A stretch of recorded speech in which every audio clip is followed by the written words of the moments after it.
You've been carrying things that were never yours to hold. Silent grudges, words that cut deep and never left, regrets replaying in your head like broken songs. And no matter how much sleep you get, you wake up tired, not in your body, but in your soul. This video isn't just background noise to help you doze off. It's a mirror. And maybe for the first time in a long time, it's going to show you why peace feels so far away and how to finally bring it home. Buddhism doesn't offer quick fixes. It offers truth. Sometimes quiet, sometimes brutal, but always freeing. Tonight, you're going to hear the teachings that can drain the poison out of your past, untie the emotional knots in your chest, and give you the power to let go, not in theory, but in real life.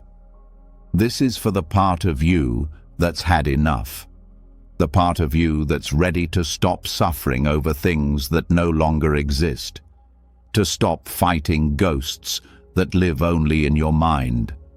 So stay with me, because what you're about to hear won't just help you sleep, it might just change how you wake up tomorrow. Let's begin. So, if any part of that introduction felt like a quiet punch to the chest, good. That means something inside is awake. Not everything that hurts needs to be healed. Some things just need to be released. But before they can be released, they need to be seen. Not with judgment, not with shame, just seen clearly for what they really are. And that starts with the one habit almost everyone carries without realizing it. The habit of feeding the fire. It starts small, a heartbreak, a betrayal, a cruel word said in passing, a moment that felt unfair, but instead of letting it pass, the mind builds a chair for it, pours it tea, and gives it a name. That's how suffering becomes identity, not just pain felt, but pain worn, like a favorite old jacket that doesn't keep you warm, but you keep wearing anyway, because it feels familiar. Because at some point, the story stopped being something that happened and started becoming someone you are. Pain doesn't destroy people. Clinging does. Clinging turns a moment into a life sentence. Clinging turns a comment into a wound that never heals. And the worst part is, the more it hurts, the more real it feels. The more real it feels, the more it defines everything. The brain, trying to protect you, wraps itself around the wound and makes it the center of the self. It says, "This is who I am now." And the moment that happens, the fire is no longer outside, it's inside, and it's hungry. Buddhism teaches that clinging to pain is like grabbing a hot coal and blaming the fire. But nobody tells you that the coal can feel comforting. That when identity is shaped around being the victim, or being unloved, or being angry, it gives a strange kind of stability. Something to hold on to when life feels out of control. And so people feed the fire with stories, with justifications, with secret thoughts like, they need to see how much they hurt me, or, if I let this go, it means it didn't matter. But the fire doesn't care about justice. The fire only wants more fuel. Every time the story is repeated, it grows roots. The pain gets reinforced. You tell it to a friend. You relive it in the shower. You argue with it in your head while driving. You carry it into new relationships and wonder why you keep ending up hurt. Because you didn't heal, it just changed form. But underneath, the identity stayed the same. The hurt one, the betrayed one, the angry one, the one who can't trust. and every new moment is filtered through that identity until life becomes a loop. What makes this so tricky is that it doesn't always feel bad. In fact, sometimes it feels powerful. Righteous anger, noble suffering, victimhood that demands the world treat you with special care. But Buddhism cuts through all that. It doesn't say your pain isn't real. It says your pain isn't you. And that's the knife that cuts through the illusion. There's a word in Buddhism, anatta. It means not self. It's the teaching that there is no fixed, unchanging self, just processes, just passing mental states. Thoughts arise, emotions arise, identities arise, and all of them can dissolve. But the moment a person says, "I am this pain," they forget anatta. They turn process into prison. The truth is, no thought or feeling has ever stayed forever. Not even the deepest grief, not even the sharpest betrayal. But clinging makes it feel permanent, like a tattoo instead of a passing storm. Why do people keep feeding the fire? Sometimes it's because the pain is the last connection they have to something that mattered. If they let it go, it feels like they're letting go of the person they loved, or the justice they never received, or the version of life they were promised. But the pain is not that person. The pain is not justice. And the pain is not the dream. It's just the echo. And echo is not substance. It's just memory bouncing off the walls. Healing begins when the feeding stops, when the pain is no longer rehearsed, when the story is no longer treated as truth, when the emotions are allowed to arise and pass without being built into a home. But that doesn't happen through force. It happens through seeing, through watching the mind say, "They wronged me," and realizing, "Ah, there it is, the fire looking for more wood." You don't have to fight the fire, just stop feeding it. There's another trick the mind plays. It says, "If I let this go, who will I be?"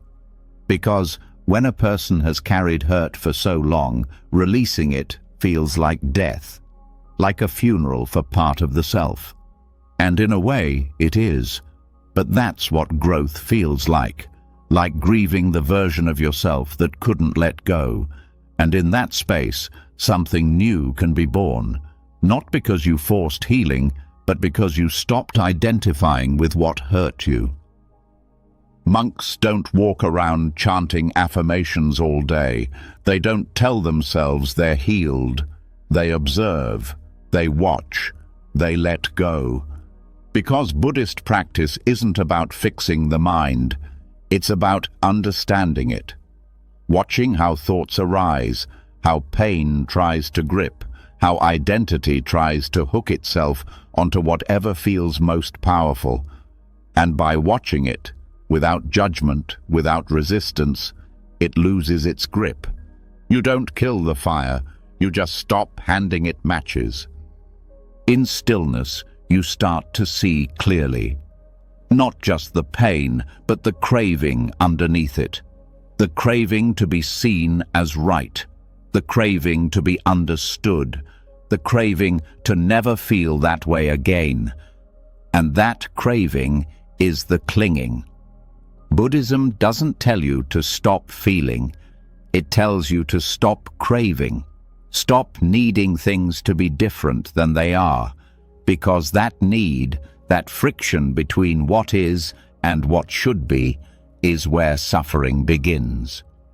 Sometimes the fire is quiet. It smolders. It hides under fake smiles. It shows up in sarcasm or control or needing to be right. But it's still pain. Still unprocessed. Still tied to an old identity that says, "I'm only safe if I keep this armor on. But armor rusts, and it gets heavy, and eventually it starts to hurt more than what it was protecting. You are not your pain. You are not your story. You are the awareness behind it. And awareness doesn't get burned. Even letting go can become a trap if it turns into another identity. I'm the person who has let go. Because then the ego just rebrands itself. That's why Buddhist teachings always return to one thing: emptiness. Not emptiness as depression. Emptiness as freedom. Emptiness as the space where identity no longer clings. Where pain passes through like wind, not because you blocked it, but because there's nothing for it to stick to. There's a practice in Buddhism called noting. When a thought or feeling arises, you simply note it. Pain, anger, grief. You don't add a story. You don't chase it. You don't build a personality around it. You see it, note it, let it go. Like clouds in a vast sky, they come and go, but the sky never changes. That's you, the awareness, the sky. And when the mind screams, "But I was wronged," you can say, "Yes, but that was then, and this is now." Every time you return to now, you starve the fire. Every time you sit in stillness and observe without feeding, the flames shrink. And one day, they're just ash. And even the ash blows away. Letting go isn't weakness. It's the strongest thing a person can do, not because they don't care, but because they finally see that carrying it isn't noble. It's just unnecessary. The fire was never yours to tend. Let it go out. Let it go cold. Let the space that was once filled with smoke be filled with light again. The identity made of pain doesn't need your loyalty. It needs your forgiveness. Not because it deserves it, but because you do. Now take a breath. The first one you've taken without the weight of that old story. Feel what it's like to not feed the fire. Let that feeling grow. And as the fire begins to cool, as the smoke clears and the weight of your pain-shaped identity starts to lift, something else begins to surface. Something quieter, but just as toxic. The words. The ones spoken in anger. The ones whispered behind backs. The ones repeated silently inside the mind until they become scars. Long after pain has passed, speech often lingers, like the smell of smoke in a room after the fire's gone.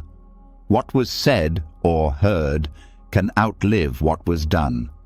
And now it's time to talk about that residue. Words are not just sounds, they are energy with sharp edges. Once released, they don't disappear. They ripple through time, sticking to memory, influencing thought, altering identity. Every sentence, every whispered complaint, every sarcastic remark carries a vibration. And if left unexamined, that vibration becomes internal noise, a low hum that disturbs peace even in silence.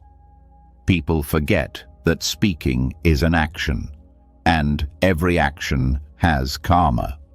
Buddhist teachings are clear on this. Speech is not neutral. It either helps or harms. There is no in-between.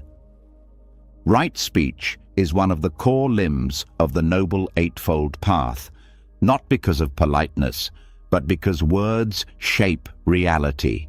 They build minds, they poison hearts, they twist self-worth and fracture relationships. A single sentence, poorly placed, can become a lifelong wound.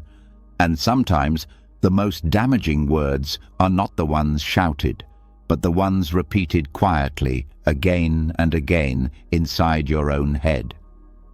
There's a weight to harmful speech that people carry like dust on old furniture, barely noticed, but always there. Criticism spoken years ago still echoes. Gossip spoken carelessly still sits in someone else's heart, corroding trust.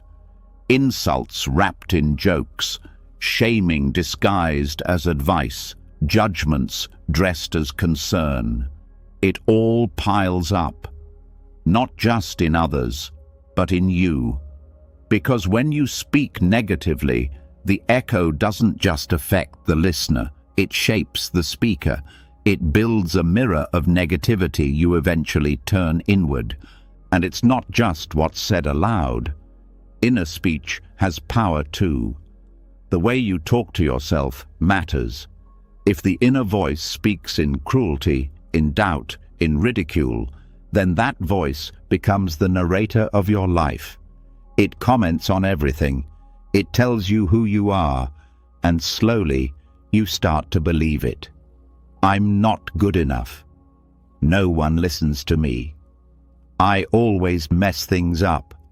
These aren't facts, they're scripts, and they can be rewritten, but only if they're first seen for what they are, inherited, repeated, and untrue. Mindful silence is not just about being quiet. It's about detoxing. It's about stopping the flow of poison before it leaves the tongue. Every word that isn't spoken in awareness is a risk. That's why Buddhist monks often speak so little, not because they have nothing to say, but because they respect the weight of saying it. They know that careless speech is like throwing ink into clear water. It only takes a drop to stain everything. Right speech is more than kindness. It's clarity. It asks, is this true? Is it necessary? Is it helpful? If it doesn't pass all three gates, it stays inside. And even then, it's spoken with care. Not to win, not to dominate, not to hurt, but to connect. And that kind of speech cleanses the residue. It repairs, it heals. But how do you let go of words that already caused harm, especially the ones you can't take back? First, by acknowledging them, not avoiding, not justifying, just seeing them honestly. Yes, I said that. It caused pain. That seeing is the first purification. Then, by committing to speech that builds, not breaks. Not because of guilt, but because speech is a tool, and tools can either destroy or repair. Gossip is another silent poison. It feels harmless, sometimes even entertaining. But every act of gossip, even passive, even subtle, is a karmic seed. It creates separation. It trains the mind to look for flaws, not beauty. It normalizes judgment. And worst of all, it invites that same judgment back toward you. What you spread, you absorb.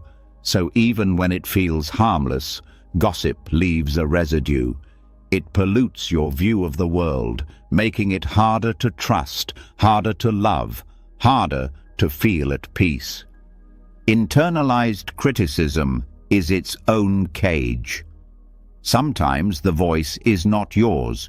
It's your parents', your teachers', your ex-partners', but it speaks through you like it belongs there. Buddhism teaches that thoughts are not facts. They are clouds. They pass. But if you believe every negative thought, you'll drown in the storm before you realize it was never raining. The key is awareness. Catch the thought, name it, release it, over and over until the inner voice softens, until it speaks not in attack, but in care. Letting go of harmful speech doesn't mean forgetting what was said. It means not letting those words shape who you become. It means not gripping the knife by the blade. If someone insulted you and you replay it every day, they don't need to be present for the harm to continue. You are doing their work for them, but you can stop right now, not by pretending it didn't hurt, but by refusing to let it echo. Each time you choose to drop the thought, to stop the replay, to breathe instead of speak, you take your power back. The body holds on to harmful speech too. You can feel it in the tension of the jaw, in the tightness of the throat, in the restlessness of the chest after a fight. Words that carry anger, lies, or harm vibrate through the nervous system long after they're spoken. That's why silence heals. Not the silence of avoidance, but the silence of presence. The silence that listens deeply before speaking. The silence that hears what's underneath the words. The silence that makes space for truth to arise on its own, not be forced into form. Right speech also means learning the art of pausing. Not everything that arises needs to be said. Silence between emotion and response is where freedom lives. That gap, that breath, is your chance to break the karmic chain, to end the cycle of reaction, to choose peace over victory. And each time you take that breath, you rewire your mind to speak from wisdom, not from wound. Think of the people who have said the most hurtful things to you. Now consider this. They were probably hurting too. They were likely speaking from their own unresolved pain. Their words were not about you, they were about them. Understanding that doesn't excuse it, but it helps you release it, because when you stop taking harmful speech personally, you stop wearing it like armor. Forgiveness, too, is a form of right speech, even if it's never spoken aloud. The inner decision to stop carrying someone else's words like a badge, to stop defining yourself by what someone said when they didn't know better. Forgiveness doesn't mean what was said was okay. It means you refuse to suffer over it any longer. There's a Tibetan phrase, "Speak only if it improves upon the silence." That's the standard. If it doesn't add peace, truth, or kindness, it's not worth saying. And if it's already been said and caused harm, then it's your task now to detox it, through stillness, through better words, through the discipline of restraint. Not to silence yourself, but to free yourself. And what about those who speak harm into your life now? Those whose voices are still in your ears, trying to diminish you? Here, Buddhism offers protection, not through attack, but through boundaries. You are not required to stay open to toxic speech. You can step back. You can redirect. You can protect your peace like sacred ground, because it is. Your inner space is a temple. Not everyone gets to speak there. When you cleanse your speech, you cleanse your karma. When you stop speaking from pain, you stop spreading it. When you drop the need to be right, clever, or powerful in your words, you make space for wisdom. You start to hear the quiet voice beneath it all, the voice of clarity, the voice that says, just enough. No more, no less. There's deep beauty in soft speech, words that carry no harm, conversations that leave no bruises, statements that open instead of close. And when you start to speak that way to others and to yourself, something changes. The residue begins to fade. You no longer feel exhausted after talking. You no longer rehearse arguments in your head. You speak and you rest, because nothing needs to be fixed, nothing needs to be defended. Just truth, shared simply, just peace, spoken clearly. So here's the invitation. Stop letting old words echo. Stop adding your voice to the noise of harm. Let silence be your filter. Let right speech be your compass. And let every word from this moment forward be a gift, not just to others, but to the self that's finally starting to heal. The residue is not permanent. The silence is always available. The next word you speak can be the start of something clean. Now breathe. So, after cleaning the wounds left by words, yours and others, and learning to sit in silence that doesn't echo pain, there's something else that still lingers, quietly, just beneath the skin of awareness. Not new noise, but old noise. Moments that are over, but not gone. Conversations that ended, but still speak. Pain that already happened, but keeps happening. It's not the present that hurts anymore. It's the memory of it. And this is where the second arrow strikes. Buddhist teachings speak of two arrows. The first arrow is the pain itself. Life throws it. It lands. It hurts. It could be loss, rejection, betrayal, failure. These are real, and no one is immune. But the second arrow? That's the one we shoot ourselves. The memory of what happened, the mental replay, the emotional flashback, the meaning we give it long after the moment has passed. That's the arrow that keeps wounding again and again. The truth is, memory doesn't just recall the past, it recreates it. And the body responds the same way. The heart races, the stomach knots, the breath shortens, as if it's happening again. But it's not. It's just thought, just data, just an echo. And yet, how many lives are quietly ruled by it? How many choices, relationships, identities are shaped by something that's no longer real? Memory has a strange power. It doesn't ask for permission. It arrives uninvited. Sometimes triggered by a smell, a sound, a place, a word. And when it comes, it doesn't just knock, it barges in. It brings the whole past with it. And if there is no awareness to meet it, it takes over. The past becomes the present. The old pain becomes the current identity. And before you know it, you're arguing with ghosts. Buddhism teaches mindfulness for this very reason, to recognize the second arrow as it arrives, to say, this is memory, this is not now.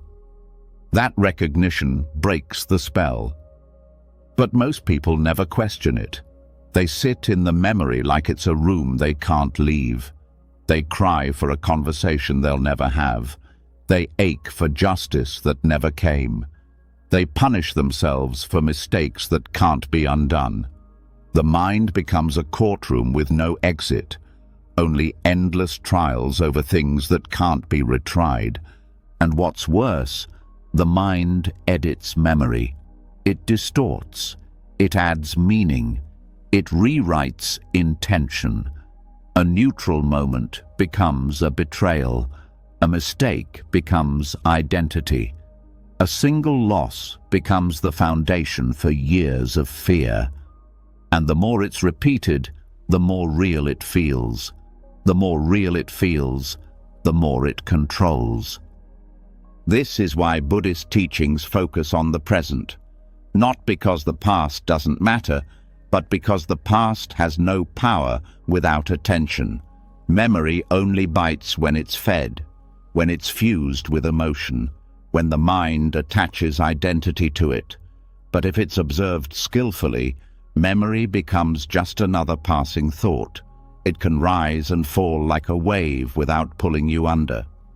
The practice is not to stop memory, it's to change your relationship to it. To see it like watching a movie. You don't confuse yourself with the screen. You don't try to jump in and change the ending. You just watch, with clarity, with detachment, with compassion. And in that space, something sacred happens. The past loses its grip. The second arrow never lands. It's important to understand that pain is not stored only in thought, but in sensation. Sometimes the body remembers what the mind has suppressed. A slight tension in the chest, a heaviness in the throat, a certain fatigue that arrives at the same time every year. These are not random. They are physical echoes of emotional events, but they, too, can be met with awareness, not fixed, not resisted, just seen. Ah, here is sadness, here is fear, here is grief. When the body is acknowledged, it relaxes. When it is ignored or resisted, it tightens. Memory asks for two things: acknowledgement and release. Acknowledge what happened. Release what no longer serves. That doesn't mean pretending it didn't happen. It means seeing that it happened and then stepping back from the emotional weight you've tied to it. A memory without clinging is just a lesson. A memory with clinging becomes a cycle. Some people carry old conversations like weapons. They said this. I should have said that. The mind becomes a battlefield of dialogues that never end. But none of those dialogues are happening now. They're all happening in the mind's theater, and like all plays, they end when you stop watching. But what about the memories that come uninvited in sleep? The dreams that stir the old pain? Even here, the teachings apply. When you wake, observe. Don't analyze. Don't cling. Don't fuel. Let the emotion rise. Let it fall. Dreams, like memories, are reflections of attachment, and they lose power when faced with stillness. One powerful practice is naming. When memory arises, give it a name. Regret, grief, fear. This creates distance. It stops fusion. Instead of being inside the memory, you become the observer of it. That shift from identification to observation is everything. It turns poison into data, pain into clarity. Another technique is grounding. When the past pulls you in, return to the senses. What do you hear? What do you feel? What's the texture of your clothing? The sound in the room? This grounds you in the body, which only exists in the present. The mind can wander, the body cannot. Use it as an anchor. It's always here. It's always now. Sometimes memories hurt because they are unfinished, unresolved. But not every pain has closure. Not every wound gets justice.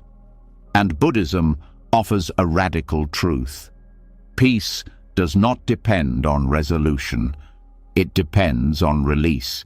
You don't need to finish the story. You only need to stop telling it. This doesn't mean you forget. It means you stop reliving. The past remains a teacher, but not a home, not a prison. You visit, learn, and return. The door is always open. You just need to walk out. And what about when the past becomes identity? I'm the one who failed. I'm the one who was left. These are masks. Pain turned into personality, but they're not you. They're just stories, and stories can be dropped, slowly, gently, with awareness. Every time you think, "This always happens to me," stop. Look. That's memory speaking, not reality, not truth, just an old wound asking to be heard. Listen, thank it, and let it pass. There is freedom on the other side of memory, not by erasing the past, but by seeing that it cannot be touched anymore, unless you pick it up, unless you let it shape now. But you don't have to. The hand that keeps turning the pages can choose to close the book. This is what mindfulness does. It returns the power. It ends the replay. It makes space for peace. Because peace is not the absence of memory. It's the absence of attachment to memory. It's the stillness that says, yes, that happened, but this moment is new, and I don't need to bleed for what's already done. So, take this breath. Let it be a boundary between what was and what is, between story and truth, between suffering and freedom. The second arrow is only sharp if you grab it. Now, let go. Let now be enough. Let peace begin again. And when memory returns, as it will, greet it like an old guest. Listen, smile, and send it on its way. And once the past loosens its grip, once you've stopped bleeding from memories that no longer belong in the present, what you're left with is space. Not emptiness in the lonely sense, but a clearing, a rare stillness that most people never feel because they never stop reacting. Now comes the part that almost no one teaches: how to hold that space without filling it, how to sit with it without flinching, how to let it cleanse instead of rush to control. This is where the real transformation happens, not in doing more, but in doing nothing. This is the detox power of non-reaction. Stillness is not inactivity. It's not weakness or apathy. It's the most powerful response a person can choose when everything inside them screams for action. In a world addicted to instant replies, impulsive texts, and emotional reflexes, stillness is rebellion. It is choosing clarity over chaos. It is saying, I will not be pulled into the storm. And that choice, practiced again and again, becomes medicine. Not just for the mind, but for the nervous system, the breath, and the entire emotional body. The body doesn't know the difference between real danger and emotional noise unless stillness intervenes. Without stillness, the nervous system fires off reactions to every raised eyebrow, every misunderstood message, every memory, every imagined threat. But when you learn to pause, to stay quiet instead of lash out, to breathe instead of explain, the body begins to recalibrate. The system that was constantly on edge begins to settle. Cortisol drops, heart rate softens, muscles unclench, and the body finally whispers, "Thank you." This is why Buddhist teachings place so much weight on silence and meditation, not to escape life, but to stop amplifying its chaos. Every reaction you don't make is a signal to the body that safety is possible. Every pause is a vote for peace. And the more often you pause, the more deeply that message is received. Over time, what used to trigger you no longer touches you. Not because the world changed, but because your threshold for noise transformed. Stillness isn't passive, it's intelligent. It's the moment you notice the urge to argue, and instead you say nothing. Not because you're weak, but because you don't want to pollute the space with words that would only muddy the water. It's the breath you take when your pride wants to prove a point, but your wisdom says, let it pass. That breath is a gate. Every time you walk through it, you enter a new way of being, one where energy isn't wasted on things that don't deserve it. Non-reaction doesn't mean you feel nothing. It means you don't let what you feel become who you are in that moment. The anger can rise, but you don't throw it. The fear can surface, but you don't freeze. The sadness can appear, but you don't drown, you just witness. Let the emotion be what it is without adding more noise to it. That's how stillness purifies. It lets the surface settle, so the truth beneath can appear. In this way, stillness becomes a filter. Thoughts that come from ego get caught. Thoughts that come from fear get caught. Reactions born from old wounds get caught. And what passes through is clean, intentional, real. Like spring water after it's run through stone, clear, quiet, alive. But the mind resists this. It tells you that silence is weakness, that if you don't respond, you'll lose.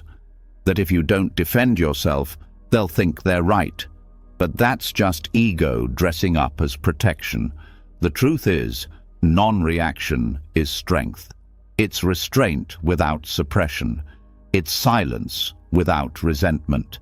It's choosing to be free rather than right. When you stay still, people may project things onto you. They may call you cold, detached, uncaring, but your calm is not for their approval. Your calm is your sanctuary. It's where you meet yourself before the world tells you who to be. It's where truth gets sorted from impulse. And if they don't understand that, that's okay. Because peace doesn't need to be understood to be powerful. Think about how much harm happens because someone reacted too fast, said something they didn't mean, made a decision in anger, ended a relationship in fear. All of it fueled by motion without pause. But if they had waited just a few seconds, everything could have shifted. The pause is not a delay. It's a chance to rewrite the script. And in that chance, entire lives can change. Stillness also sharpens perception. When you stop reacting, you start observing. You hear what's actually being said. You see the emotion behind the words. You notice the subtle energy in a room.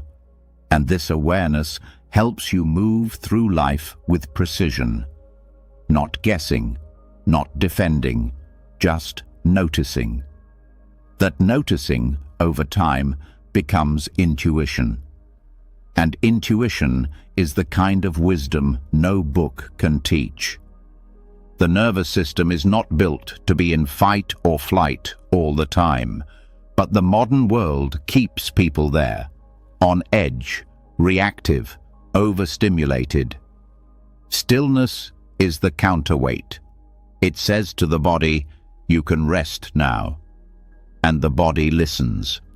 Tension releases, digestion improves, sleep deepens, thought slows, and from that space, real choices can be made. Not driven by pain, not driven by habit, but by insight. Non-reaction also protects you from being manipulated.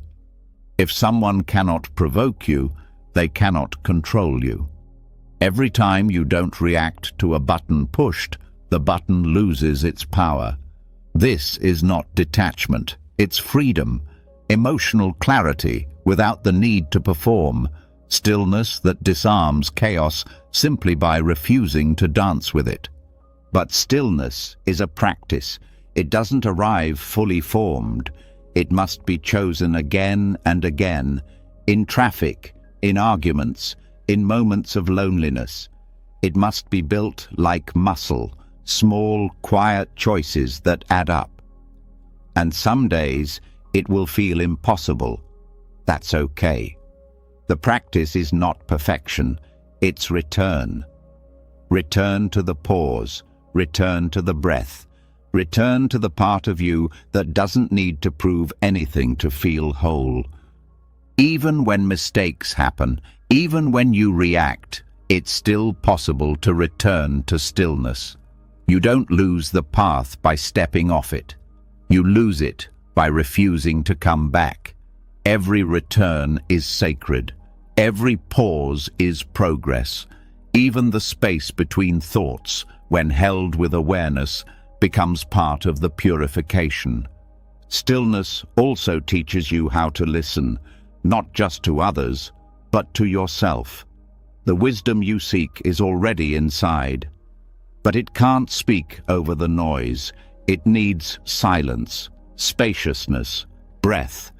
And when you make space, it comes, softly, clearly, unmistakably. You'll know it because it doesn't rush. It doesn't panic. It doesn't scream. It just knows. That's the wisdom stillness unlocks. The voice you forgot you had because you were always talking over it.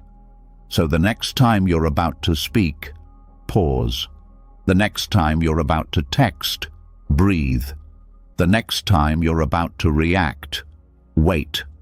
Let the moment stretch. Let the energy settle. Let the noise filter through. And only when the dust clears, respond, if there's anything left to say at all. Because more often than not, silence is the response. Stillness is the boundary. The lack of reaction is the healing. Not because you avoided the world, but because you decided to no longer let it shake you. That's the power of non-reaction. That's the detox. Not flashy, not loud, just steady, just clean, just clear enough to see what's real. And once you've tasted the power of stillness, once you've seen how silence can disarm chaos and how non-reaction gives back control, there's another layer hiding beneath the calm. The tension of needing to be right.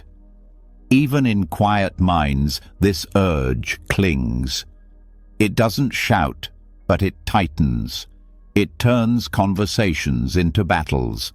It turns peace into strategy. It whispers, "You can't let this go. They're wrong. You're right." And without even realizing it, you're no longer still. You're holding your breath, waiting to be justified. Now, we go into the invisible anger that hides behind the craving to be correct. This need to be right is not always loud. Sometimes it dresses itself in quiet smugness. Sometimes it hides behind a polite smile. Sometimes it appears as frustration, not rage. But it burns. Because it's not just about the facts, it's about the self. When someone disagrees, it doesn't feel like a conversation. It feels like a threat. Because deep down, being right becomes a stand-in for being valuable. Being right becomes the armor people wear to feel safe in a world that constantly changes. Buddhism sees this for what it is: attachment, not to knowledge, but to ego. The identity wrapped around an idea, the refusal to admit uncertainty, the fear of being small in the face of not knowing. And so the mind tightens, the heart closes, the voice sharpens, and all of it is driven not by truth, but by fear. Fear of being seen as wrong, fear of losing power, fear of letting go of the illusion of control. In Buddhist practice, this is why humility is not a weakness, it's liberation. Because humility doesn't mean you're always wrong. It means you're not trapped by the need to always be right. It means you don't tie your peace to someone else agreeing with you. It means you can stand in the fire of disagreement and not burn, because your peace is not up for negotiation. Letting go of being right doesn't mean giving up your truth. It means releasing the fight around it. It means not needing to dominate, to prove, to convince, because the moment truth becomes a weapon, it stops being truth. It becomes ego, and the ego loves to win. It doesn't care if it costs relationships or connection or peace. It just wants the last word. But Buddhism invites you to go deeper than that, to look at what's really behind the need to win. Sometimes it's pain, old wounds where your voice was dismissed, times you were told your thoughts didn't matter. And now, every disagreement feels like a return to that pain. So you speak louder, sharper, with more conviction. Not because you love truth, but because you fear erasure. But reacting from that fear only deepens it. It proves nothing. It only creates more noise. Letting go of being right feels like surrender, but it's actually power. Power that doesn't need to be confirmed. Power that can listen, not just speak. Power that sees disagreement not as disrespect, but as difference. And in that difference, there is space, room for curiosity, room for connection, room to realize that peace matters more than being correct. This is not just spiritual theory, it's practical. Think of the last time you argued, really argued, about something you believed in. What did it leave behind? Tension, disconnection, maybe even regret. The energy of being right is rigid. It doesn't adapt. It doesn't breathe. But humility, that moves. It listens. It adjusts. It says, maybe I don't have the full picture. And from that soft place, you stop fighting for control and start allowing for clarity. There's a Buddhist concept called don't know mind. It's not ignorance. It's openness. It's a kind of wisdom that says, the world is too vast, people are too complex, truth is too deep for me to always be certain. And when you live from that space, something incredible happens. You no longer need to defend yourself at every turn. You no longer need every conversation to end with your version of the truth. You can let others be where they are. You can let thoughts pass through without turning them into a debate. This also releases physical tension. The body tightens when trying to be right. The jaw clenches. The breath shortens. The shoulders rise. It's the posture of defense. But when the need to be right dissolves, the body softens. The nervous system calms. The energy drops into presence. And that's where true confidence lives, not in knowing everything, but in needing nothing to prove who you are. Even inner conversations change, the ones where you replay what you should have said, where you imagine proving someone wrong. These mental battles don't bring peace, they bring exhaustion. But if you let go of the need to be right, those conversations stop. The mind gets quiet, the breath deepens, and you realize you don't need to win to feel whole. You already are. This shift also impacts relationships. How many connections are ruined by the silent war of correctness? Two people, both clinging to their side, neither one wrong, but both hurting, both trapped in the idea that agreement equals love. But it doesn't. Acceptance does. Respect does. Love doesn't grow from being right. It grows from being real. And being real means admitting when you don't know. Admitting when you were wrong. Saying, I see it differently, without trying to convince. That kind of honesty creates intimacy. It opens hearts. It breaks cycles of defensiveness. Because in that space, people feel safe, not to be agreed with, but to be seen. In Buddhist practice, right view is not about perfect opinions. It's about seeing clearly. And clear seeing means letting go of the filters of ego, pride, and fear. It means letting truth reveal itself instead of forcing it. And truth often arises in silence, in the space where no one is trying to win. Letting go of being right is not resignation. It's clarity. It's knowing that being at peace is more important than being in control, and that peace does not require anyone else to change. It only requires you to drop the need for a scoreboard. You'll still speak, you'll still have opinions, but you'll no longer need to attach your worth to them. You'll speak with softness, with openness, with curiosity. You'll ask questions more than make statements. You'll listen not to respond, but to understand. And in doing so, you'll find that the truth you were trying to defend was never in danger. It didn't need armor. It just needed space. So next time you feel that tightening, the impulse to interrupt, to correct, to prove, pause. Feel it, name it, smile at it, then let it go. Let them have the last word. Let the conversation end without a conclusion. Let the silence stand, and watch what happens when nothing needs to be right. So after loosening the grip of being right, after finally seeing how the hunger to prove can quietly become a prison, the question naturally shifts. What about the people who were wrong?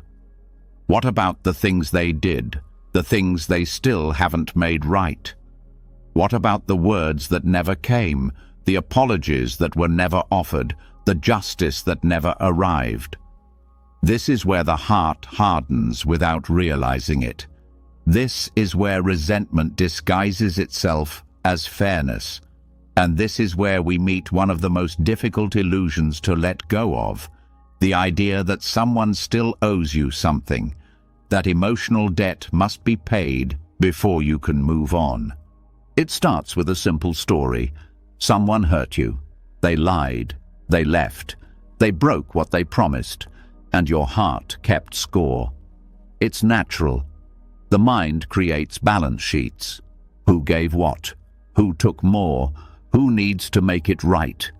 And so you wait for closure, for karma, for the phone call, the letter, the breakdown that proves they finally understand. You wait and carry their debt like a stone in your chest, hoping one day they'll lift it.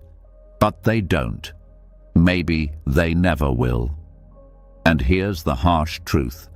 Every day you wait, you're the one paying interest on their debt. Buddhism offers a radical solution, not passive, not weak, not about pretending it didn't happen. It's called emotional debt forgiveness. And it means you stop demanding repayment, not because they deserve it, but because you do. Because your peace is more important than their guilt. Because carrying resentment, no matter how justified, poisons the vessel that holds it. To forgive emotional debt does not mean excusing behavior. It means removing the hook. The belief that they must feel remorse, that they must make amends, that they must say, "I was wrong." Because every day you don't hear those words, your mind reopens the wound.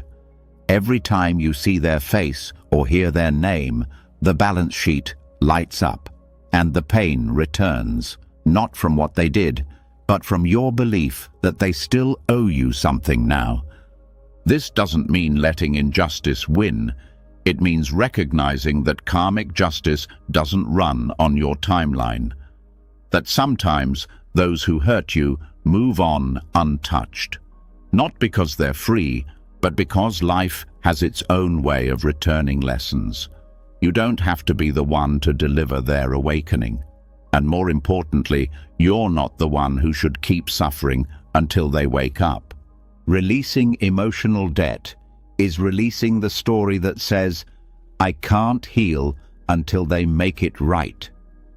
That story may feel true, but it's a trap, because it puts your peace in someone else's hands. And the longer you wait, the more life passes you by. Forgiveness is not a reward for them. It's a decision for you. A choice to stop being the jailer of your own heart. This is especially hard when the pain is deep, when the wound changed your life, when you lost trust, time, love, even your sense of self. But even then, the spiritual truth doesn't shift. No one can make the past right. It already happened. What they should do is irrelevant. What they haven't done cannot be undone.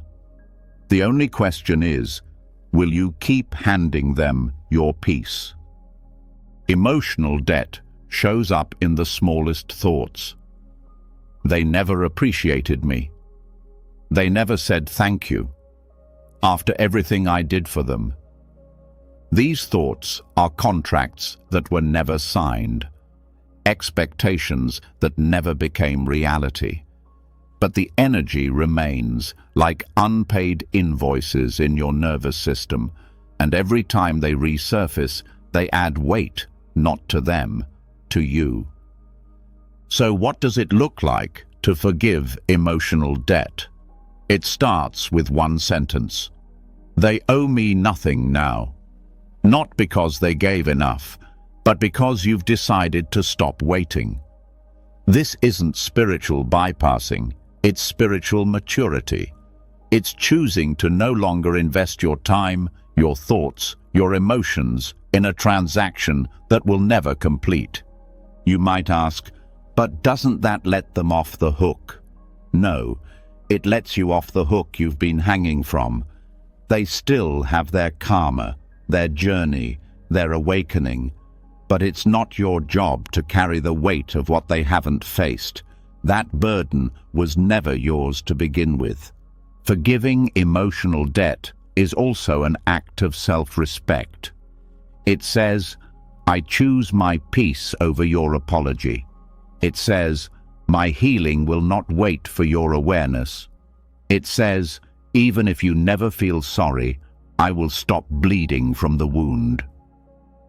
That's real power. The kind that doesn't need revenge or recognition.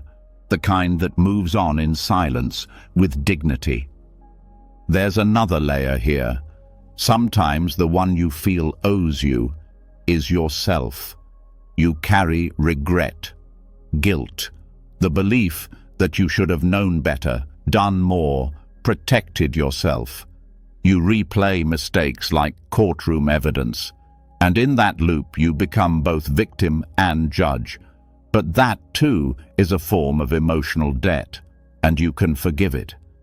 You can say to yourself, I did the best I could with what I knew.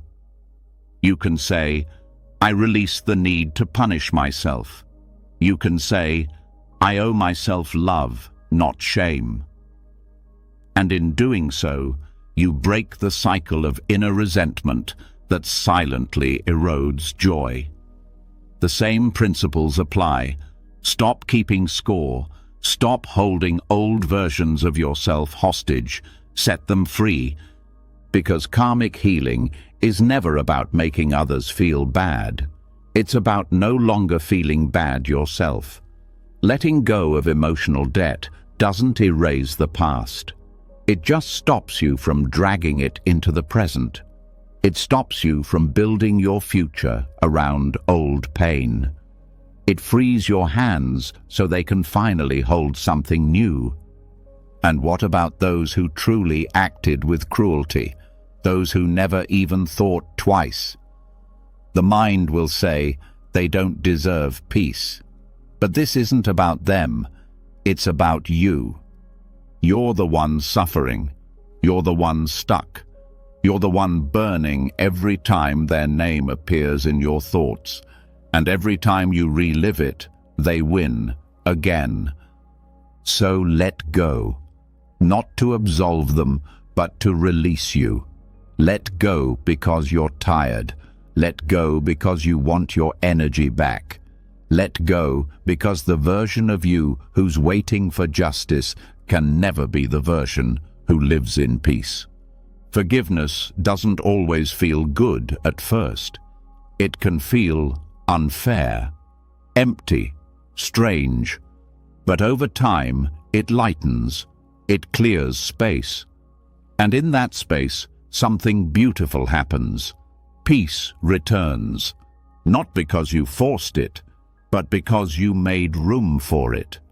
So, whether it's a parent who never said they were proud of you, a partner who disappeared without answers, a friend who changed overnight, ask yourself, do I want to keep collecting what will never be paid? Or, do I want to be free now? Say it aloud if you must. Whisper it if you need to. They owe me nothing now. And then, take a breath. One that belongs fully to the present. One that doesn't reach backward. One that fills the space where resentment used to live.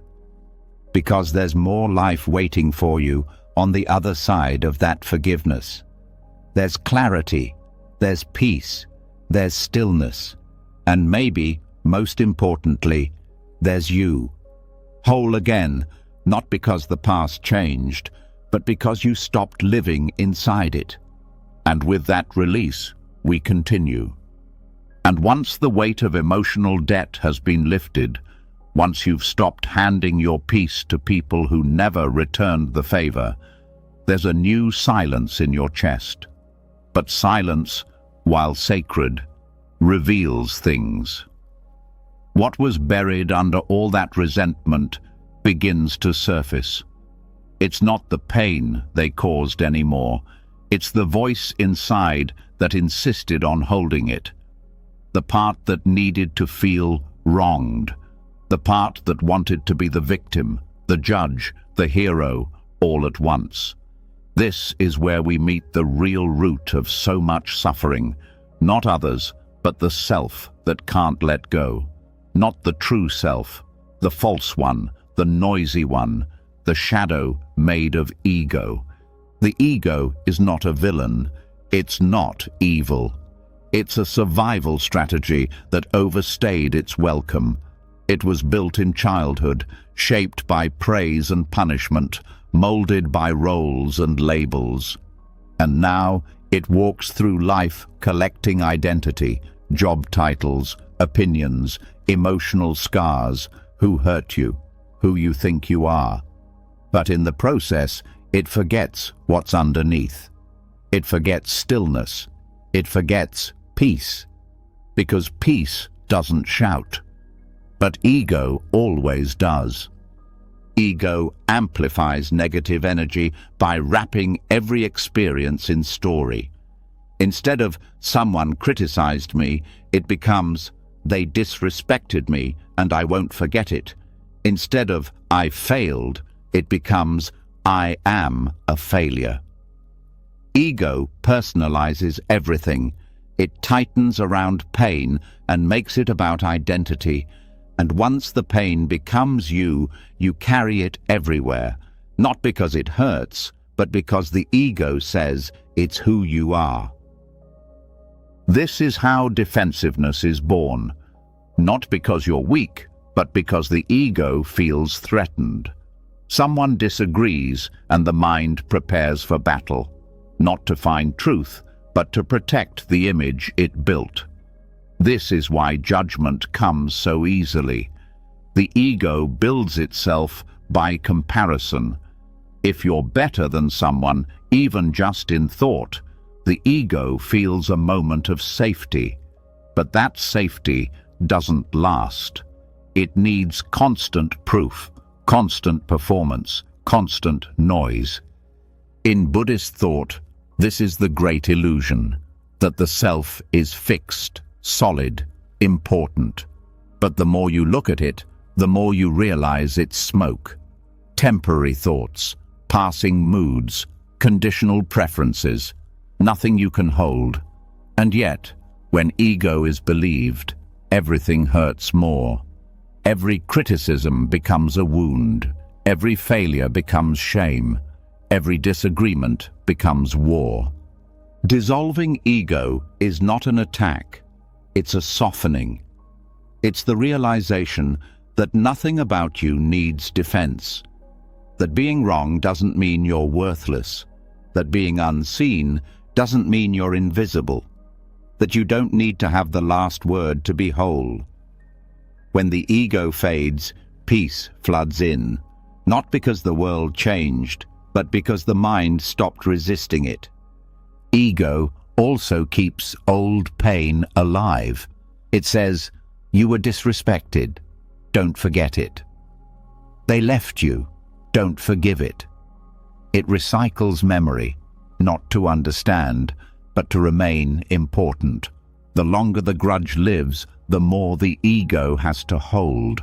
It's not pain that doesn't heal, it's the self that refuses to let the identity of being hurt dissolve. There's another trick the ego plays. It dresses up in suffering and calls it depth. Look how much I've been through. Look how misunderstood I am. And this story becomes intoxicating because it creates meaning, but it also creates isolation. When the ego clings to pain as proof of worth, it resists healing. It prefers to be the one who endured rather than the one who is now free. Judgment is another disguise, not just toward others, but toward yourself. The ego is harsh. It sets impossible standards. It punishes mistakes. It obsesses over image. And all of this drains energy. The negative energy isn't just around you, it's created inside by constant self-criticism. You're not doing enough. You should have known better. You're falling behind. This voice doesn't bring growth, it brings paralysis. But here's the shift. The ego only survives when it's believed. The moment you notice it without becoming it, it begins to dissolve. Meditation isn't just about quiet, it's about perspective. Watching the voice of ego rise and fall without reacting. There it is again, trying to control, trying to prove, trying to protect. You name it, and it loosens. It's not who you are, it's just a habit of thought, and habits can change. Buddhist teachers often say that the ego is a phantom that disappears when you turn toward it. But people rarely do, because the ego doesn't want to be seen, it wants to be felt. It thrives in unconsciousness. That's why stillness feels threatening to the ego. In stillness, it has nothing to feed on, no reaction, no identity building, no stories, just awareness. And awareness doesn't inflate, it witnesses. When you start to let go of ego, you also let go of the need for control. You stop managing how people see you. You stop rehearsing what to say. You stop editing yourself to appear wise or kind or impressive. You just are. And in that being, there is peace. Because ego always reaches, but the true self rests. This dissolving is not about erasing personality.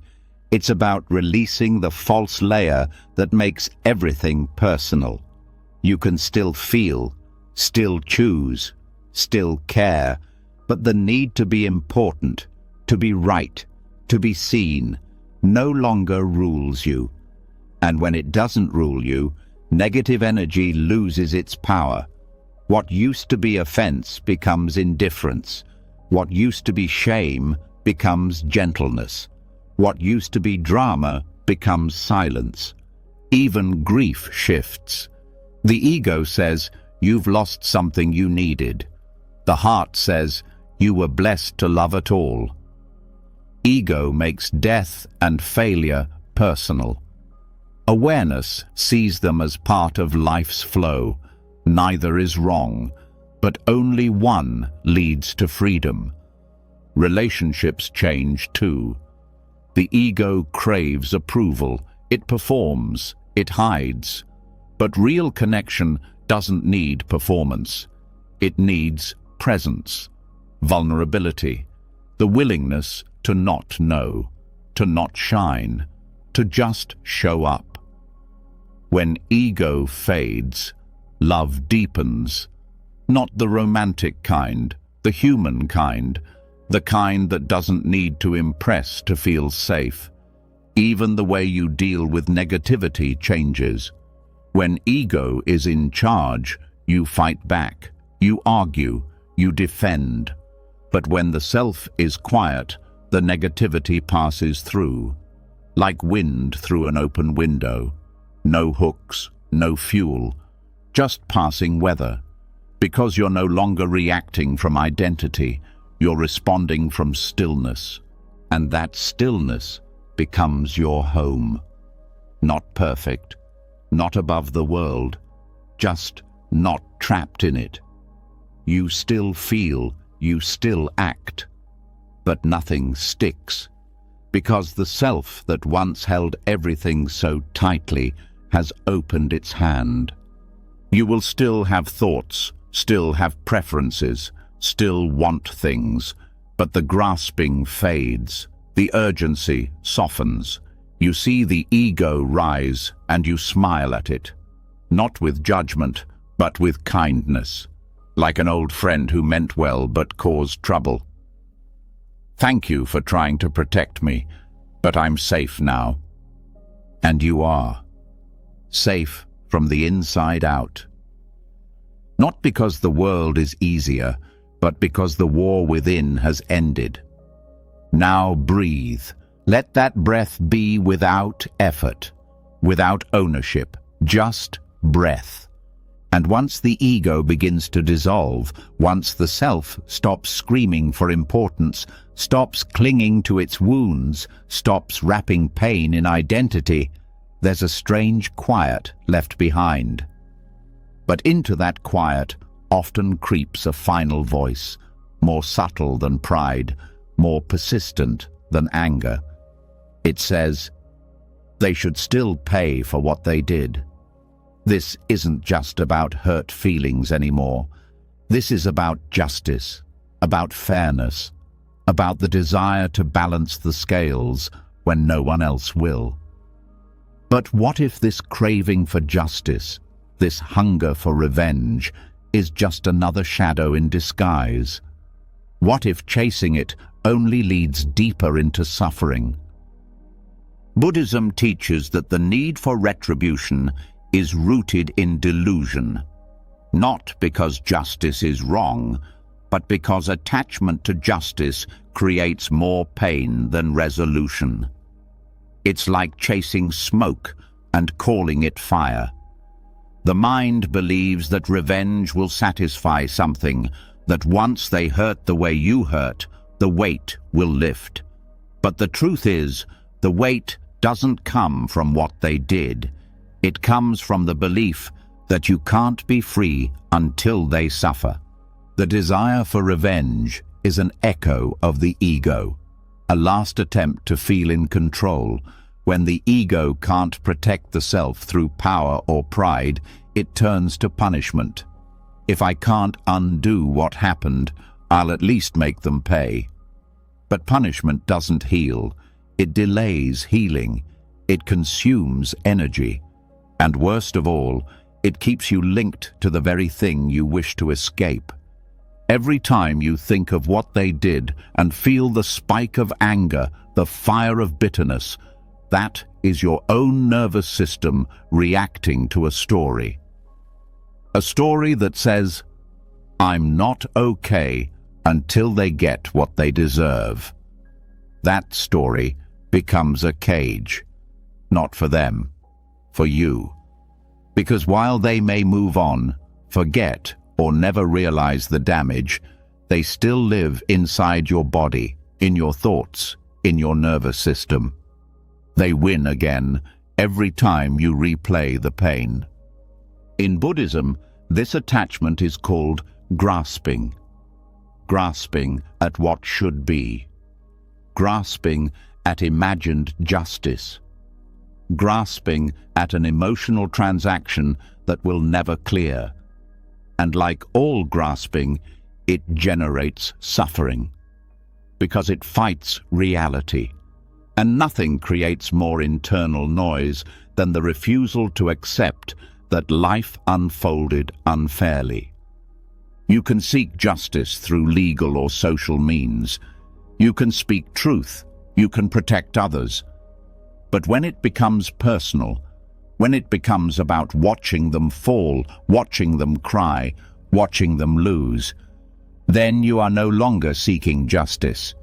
You are seeking revenge. And revenge is hunger dressed as righteousness. Think about how much time has been wasted imagining someone else's downfall, rehearsing the perfect speech, fantasizing about karma finally catching up. That mental theater costs you peace. It burns hours, days, sometimes years, and in all that time, the pain doesn't resolve. It grows, because the more you feed the story of injustice, the more it takes root in who you are. Buddhist wisdom teaches that clinging to revenge is like drinking poison and waiting for the other person to die.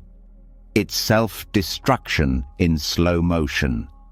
Not because the anger isn't valid, but because it has nowhere to go. No matter how justified it feels, it cannot undo the past. It can only stain the present. Letting go of revenge doesn't mean you pretend it didn't happen. It means you refuse to let it define you. It means choosing to stop waiting for someone else's suffering to be your healing. It means walking away from the emotional battlefield, not because you lost, but because you refuse to keep bleeding over a wound they may never feel. This is what true forgiveness looks like in Buddhist practice. Not forgetting, not excusing, just releasing the grip, saying, they may never understand, they may never suffer, they may never even think of me again, but I will not give them another minute of my life. That decision is not weakness, it is the deepest strength, because it ends the cycle.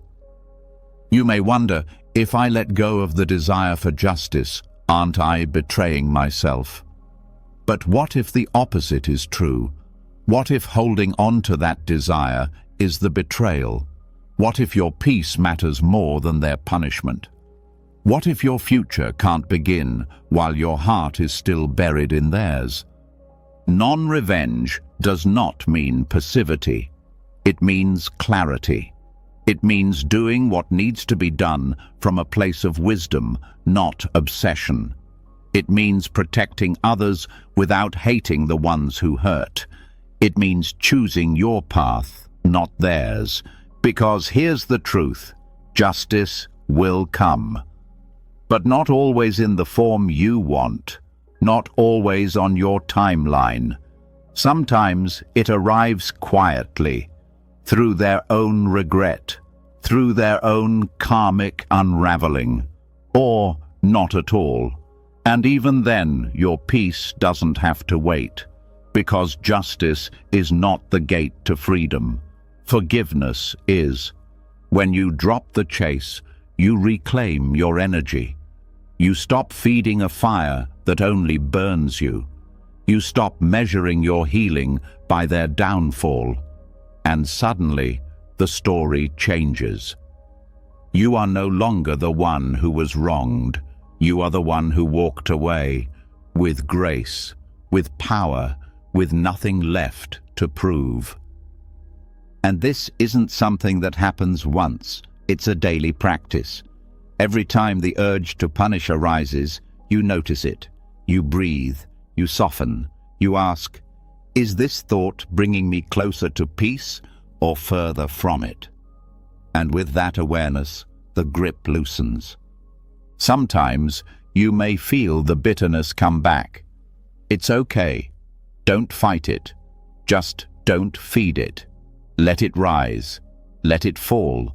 Like a shadow across the ground, it can pass without touching you. That's the practice. Seeing the shadow for what it is, not chasing it through every room of your life. And over time, the person who once lived in your head rent-free becomes just another passing thought. Not because they changed, but because you did. Letting go of revenge gives you back your joy, your sleep, your presence. It clears space for things that were waiting behind the curtain of resentment.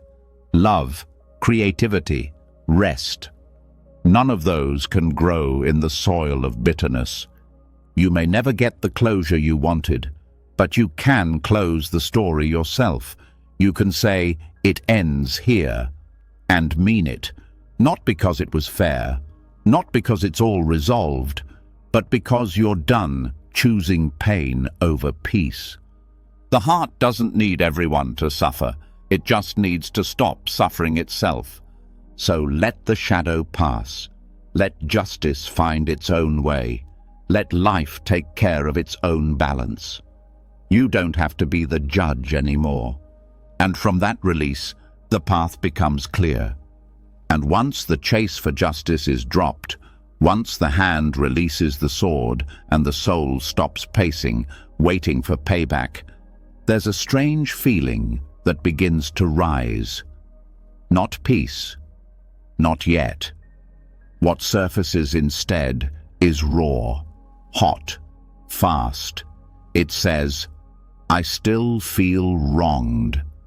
It comes when silence isn't enough, when letting go feels like weakness, when walking away feels like losing. That energy, sharp and burning, is anger, not as an emotion, but as armor. And this is where the Buddhist path takes us somewhere even deeper, into the unmasking of fury. Anger is loud because it doesn't want to be seen for what it really is. Beneath every outburst, there's almost always something softer: helplessness, disappointment, vulnerability.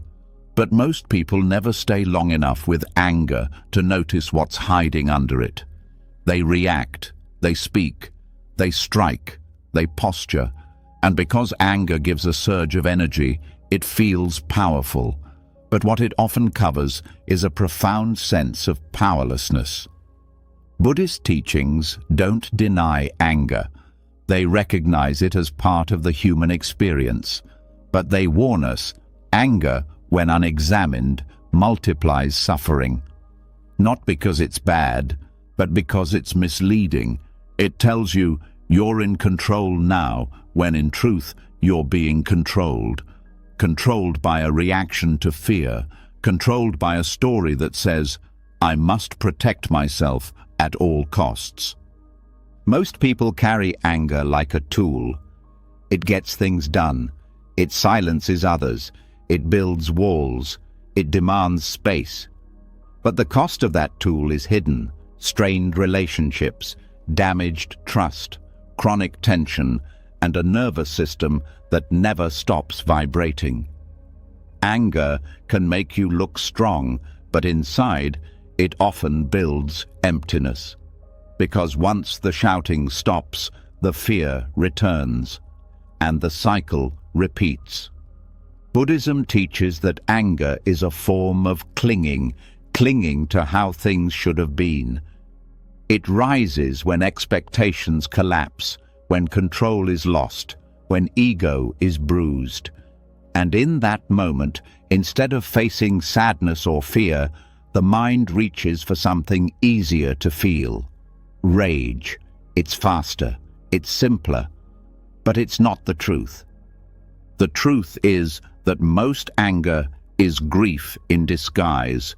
Grief that things didn't go as planned, that people weren't who they pretended to be, that safety was shattered, that love wasn't returned. But the heart rarely feels safe enough to admit that grief. So it hardens. And the heat of that hardening is what we call anger. To work with anger in the Buddhist sense is not to repress it, but to sit beside it and ask what it's protecting. Because anger is always a messenger, and until you receive the message, it keeps knocking. The knock gets louder, the behavior gets harsher, the regret gets deeper. But the real healing starts when you listen. What does the anger say when you don't speak over it? Often it says, "I'm scared. I'm hurting. I feel small. I don't know what to do." These voices are rarely allowed in the open, but they are the roots, and if the roots aren't seen, the fire keeps burning. Anger gives temporary power, but it never builds lasting peace. It isolates. It pushes people away. It builds a fortress that no one wants to visit, and inside that fortress, loneliness grows. Because true strength doesn't come from pushing, it comes from presence, from sitting with pain without needing to punish others for it. There's also the anger turned inward, self-hatred, shame, guilt.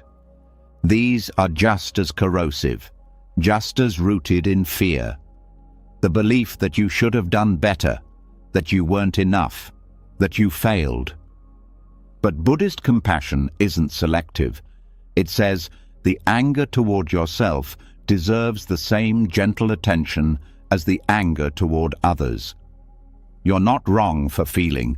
You're just mistaken about what the feeling means. So what do you do when anger rises? First, you pause. Not because you're suppressing it, but because you're creating space. That space is where awareness begins. You breathe, you feel, you don't speak, you don't act. You let the body tremble if it needs to. You stay. Then you ask, what is this really about? You don't answer quickly. You let the question echo. Maybe it takes hours, maybe days. But in that stillness, the truth comes. And the truth is never as violent as the reaction. It's usually tender. It wants understanding, not vengeance. Anger also feeds on thoughts, on stories that loop. They never respect me. People always use me. I'll never be heard. Each thought adds fire. But thoughts are not facts. They are patterns. And when anger becomes a thought loop, mindfulness becomes your extinguisher. You name it. Thinking, resisting, clinging. Not to push it away, but to break the trance. In some traditions, loving kindness meditation is used to soften anger. It begins with oneself. May I be happy. May I be safe. Then, slowly, it extends to others, even to the person who triggered the anger.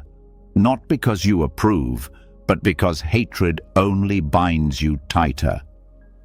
Love, even as intention, loosens the knot. You might think, I can't offer love to someone who hurt me. That's okay. Then start with neutrality. Start with silence. Start with not feeding the rage. Even that is a beginning. Because every time you interrupt anger's rhythm, you reclaim your life. The nervous system learns from repetition. If it's been trained to react with anger, it will take time to teach it otherwise. But every pause is a lesson. Every breath is a reminder, and over time, the habit weakens. You become less reactive, less explosive, less drained. Not because you're numb, but because you're wise. Some believe anger gives them strength, but in truth, strength is in choosing calm when chaos tempts you. It's in setting boundaries without fury. It's in walking away without proving anything. That strength is quiet. It doesn't need to be loud to be powerful. And this isn't just about big anger, it's the small daily frictions too. The passive aggression, the cold shoulder, the inner frustration. These too are chances to practice, to notice, to soften, to respond with clarity, not reactivity. Anger is a storm that pretends to be a shield. But once the wind dies down, all that's left is what was buried beneath it. The need to be seen, to be safe, to be understood. So sit with your storm. Don't run from it. Don't identify with it. Just watch it pass. Watch what comes after. And once the fire of anger fades, once its surface tension gives way, and you see the fear underneath, you're left with something even more important, the responsibility to process what remains. Not just the rage, but the sadness, the hurt, the exhaustion, the confusion, all of it. Because the truth is, emotions don't disappear just because you understand them. They live in the body. They settle in the chest, in the belly, in the muscles and nerves. And unless they're digested, they stay. So now we go deeper into the Buddhist understanding of emotional metabolism. How to stop storing what should have already passed through. The mind is fast, but the body is slow. Emotion is energy, and when something painful happens, that energy floods the system. It moves through the brain first, thoughts, stories, meanings, and then drops into the body. If left unprocessed, that energy turns stagnant. It becomes fatigue, tension, heaviness, a kind of spiritual indigestion. But just like with food, emotions need time to break down. They need attention, stillness, space to move. Otherwise, they rot inside. Buddhist practice treats emotional energy much like the body treats food. You consume an experience, and that experience contains nutrients, lessons, insight, truth, but also toxins, fear, reactivity, illusion. If you rush the process, those toxins get absorbed. If you slow down, the body and mind can separate what's useful from what's harmful. Mindfulness is the tool that does the sorting. Most people swallow emotions whole. A moment of rejection gets gulped down without chewing. A betrayal gets pushed past without reflection. A fear gets ignored until it settles into the gut like stone. But Buddhist awareness teaches a different way. Pause, notice, sit with. Let the experience open. Let it be seen clearly before it's stored. When mindfulness is present, emotion is not suppressed, it is metabolized. Suppression is emotional constipation. Avoidance is emotional overeating. Reaction is emotional vomiting. But digestion, that's the middle way. You don't deny the emotion. You don't dump it on others. You don't obsess over it either. You feel it fully without judgment, and you let it move. This is not metaphorical. Studies now show that emotional repression directly affects the nervous system and even the immune system. The body keeps the score. When you avoid emotional processing, Your body becomes the storage room for what your mind refused to face. Buddhist techniques offer the opposite: regular, gentle, deliberate cleansing, not through control, but through compassionate observation. One method is simply sitting and noticing where the emotion lives in the body. This sadness is a tightness in my chest. This anxiety is a flutter in my stomach. You stay with the sensation without pushing it away or trying to fix it. You breathe into it. You say, "You are allowed here." And in that allowance, the emotion begins to move. Sometimes it grows, sometimes it fades, sometimes it changes shape, but it never stays still once it's seen clearly. This is the beginning of emotional digestion. No judgment, no narrative, just sensation, awareness, breath. The body begins to break the feeling down, not intellectually, but energetically. You may cry, you may shake, you may feel waves rise and fall. That's okay. That's release. That's the system doing its work. Another practice is walking meditation, bringing mindful movement into the process, letting the physical motion support the emotional flow.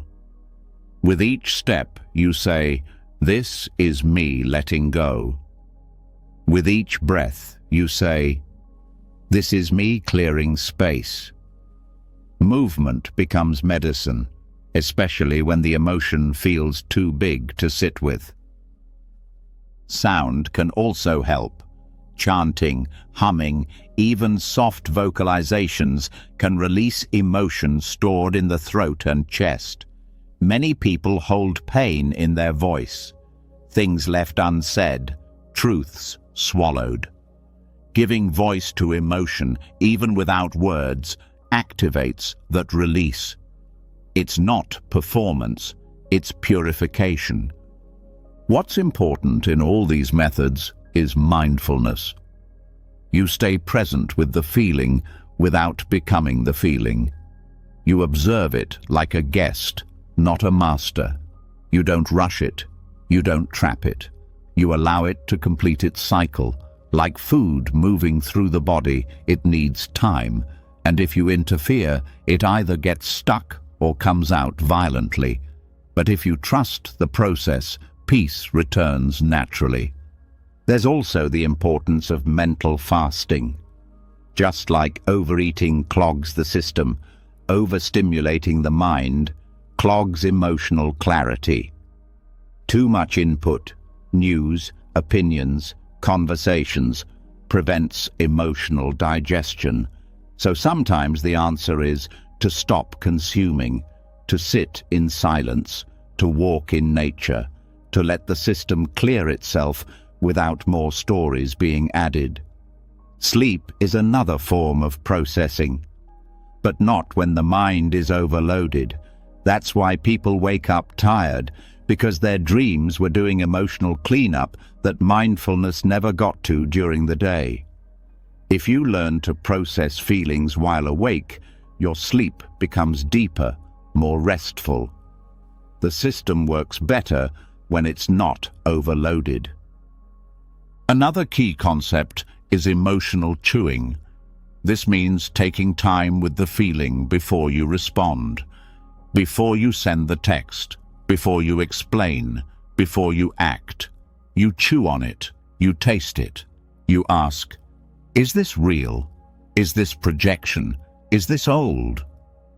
That chewing time gives your system a chance to recognize if this is a fresh emotion or just an old one being reactivated.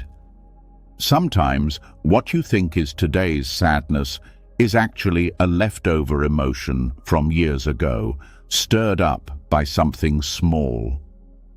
This is why slowness is sacred. The fast mind reacts, the slow mind digests. You don't need to overanalyze every emotion. That's another trap. trying to make meaning before the body has felt. Let the body feel first, let it pass through, then look for the lesson. That order matters. Feel first, understand later. And sometimes the digestion reveals there is no meaning. Some emotions are just weather, passing systems. You don't need to find the cause of every cloud. You just wait for the sky to clear. That, too, is emotional wisdom. Over time, this practice changes how you experience life. You become less reactive, not because you don't feel, but because you feel better. Cleaner, freer. The emotions come. You meet them, you digest them, and you move on. No residue, no build-up, just space. And from that space, deeper peace becomes possible, not forced, not fake, but earned by facing what most people avoid. So the next time an emotion rises, treat it like a meal. Chew it slowly, taste it fully, digest it with awareness, and don't store what no longer nourishes you. This is how emotional energy becomes wisdom. And after learning how to truly digest emotion, how to allow the body to break down the energy of sorrow, fear, or joy without storing the waste, you begin to realize that what comes next is just as important as what came in. The emotion might be processed, but the reaction to it, that's where karma is formed. Not as superstition, not as punishment, but as momentum. The energy you act from becomes the energy you continue living in. Every reaction is a seed. Every choice is a thread in the story you're still writing. And this is where the karma of reaction quietly shapes your future, one moment at a time. The Buddhist view of karma is often misunderstood. It's not cosmic revenge. It's not divine reward. It's simply cause and effect. The mind moves. The body follows. The world responds. And in that cycle, every action has consequences, not just in the outer world, but in the inner one. A harsh word doesn't just land in someone else's ears. It changes you. It leaves residue. It strengthens a habit. It lays a track you're more likely to follow next time. The same is true for restraint, for kindness, for silence. They're not just reactions. They're the foundation of the next version of yourself. Every time you react unconsciously, you reinforce the pattern. The anger gets easier. The judgment gets quicker. The resentment becomes automatic. And the more automatic a reaction becomes, the less space there is for awareness. Karma isn't just about what happens. It's about what keeps happening when you stop noticing. But there's a shift that happens when you begin to see reactivity clearly. You notice how fast the urge comes. You feel it in the body, tightness in the throat, the chest heating up, the fingers twitching. You recognize it not as truth, but as momentum. That's the moment of choice. Right there, between impulse and action. And in that space, you're either repeating the old karma or rewriting it. Reactivity is karma in motion. It doesn't stop just because you want it to. It stops when you interrupt it. Not violently, not with shame, but with pause, with breath, with observation.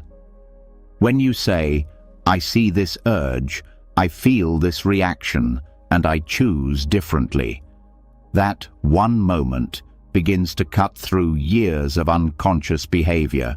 It may not feel dramatic, but karmically, it's everything, because every reaction is a story you tell about who you are.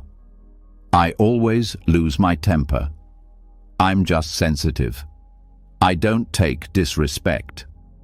These are not identities. These are habits. And habits, when left unexamined, become fate. But habits, when met with awareness, become doors. And walking through those doors is what Buddhist practice calls liberation. Not from the world, but from your own cycles. This doesn't mean emotion disappears. It means you stop letting emotion choose your direction. You can still feel anger without speaking from it.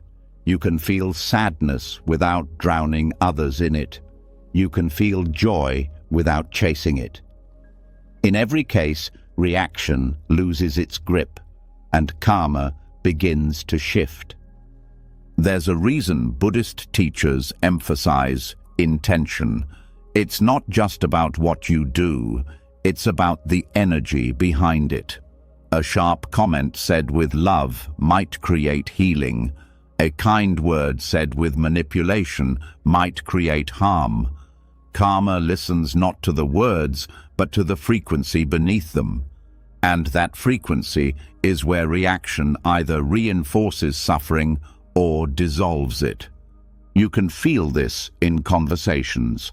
Someone says something triggering. Your body reacts. Your mind forms a reply. But if you pause, even for a breath, the tone changes. Maybe you say less. Maybe you say nothing. Maybe you ask a question instead of defending. That tiny shift redirects the current. And the conversation becomes a different one.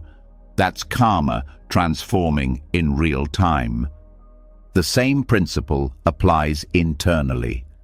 When your own thoughts attack, when the voice says you're not enough or that everything is falling apart, you can react by agreeing, spiraling, believing it all. Or you can pause. You can say, "Ah, old story." You can see the thought, not from inside it, but from above it. That reaction, or lack of it, is a karmic pivot, a change in direction you feel in your bones. This work is not glamorous, it's not dramatic, it's subtle, it's slow, it's one moment at a time. But this is where the most meaningful change lives. In the breath you took before you yelled, in the silence you chose instead of sarcasm, in the boundary you set without needing to punish. Each of those becomes a thread in a new pattern, and that pattern creates a life that feels less like reaction and more like response. When you begin to live this way, you feel lighter.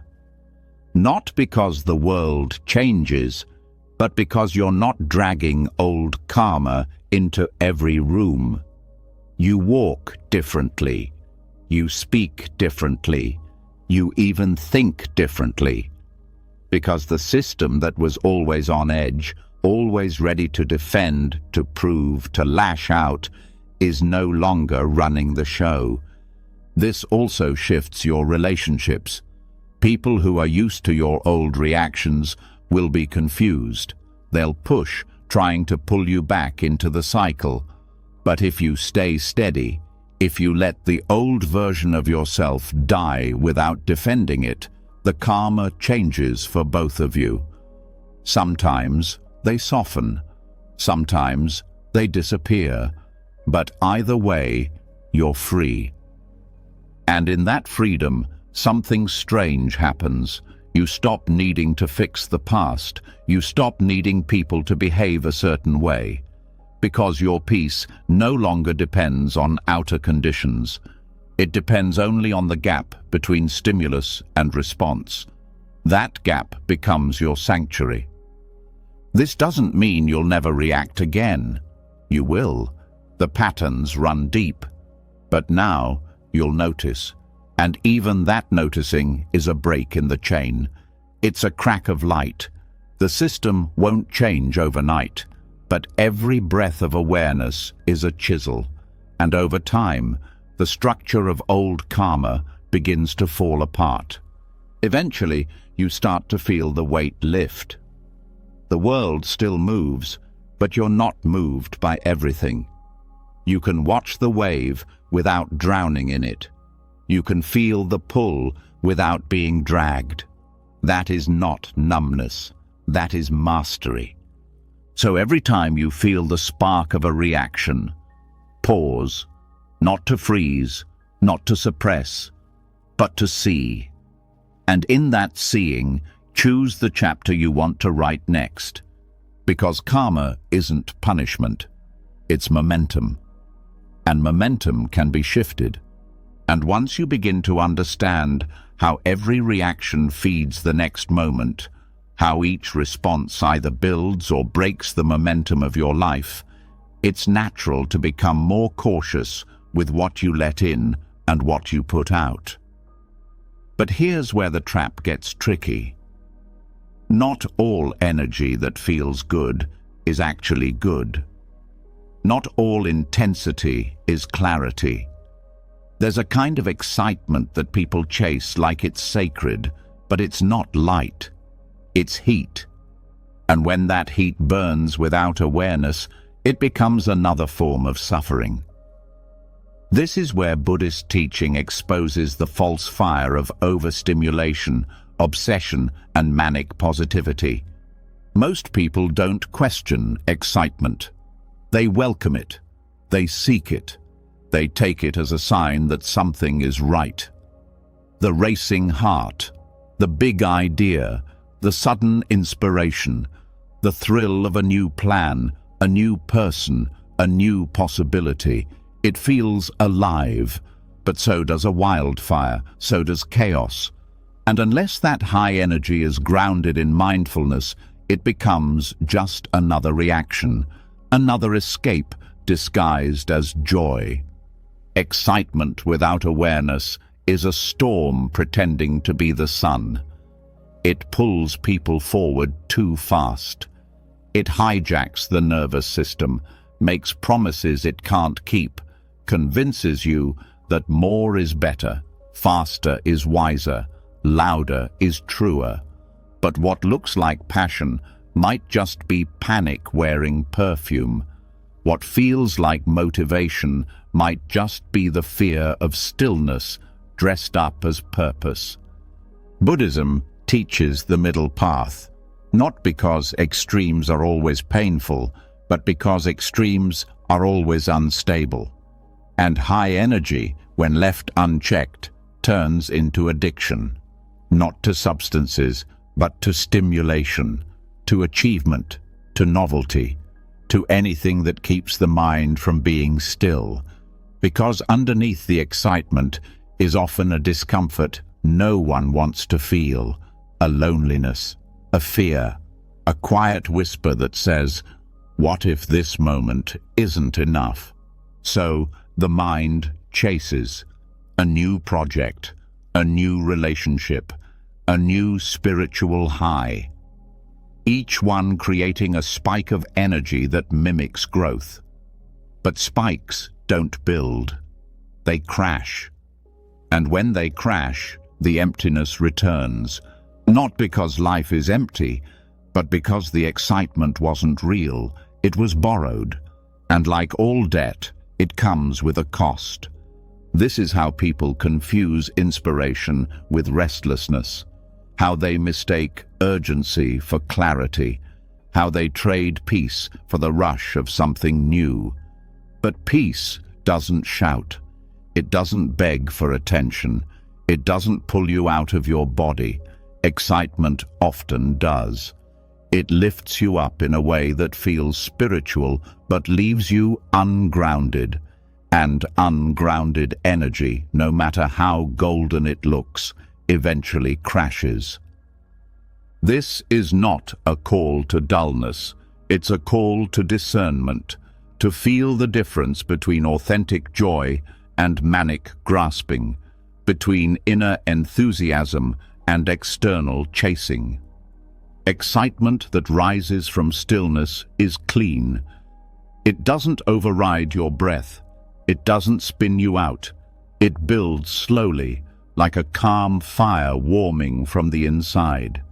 Excitement that rises from fear burns too hot, too fast, and leaves ashes in its wake.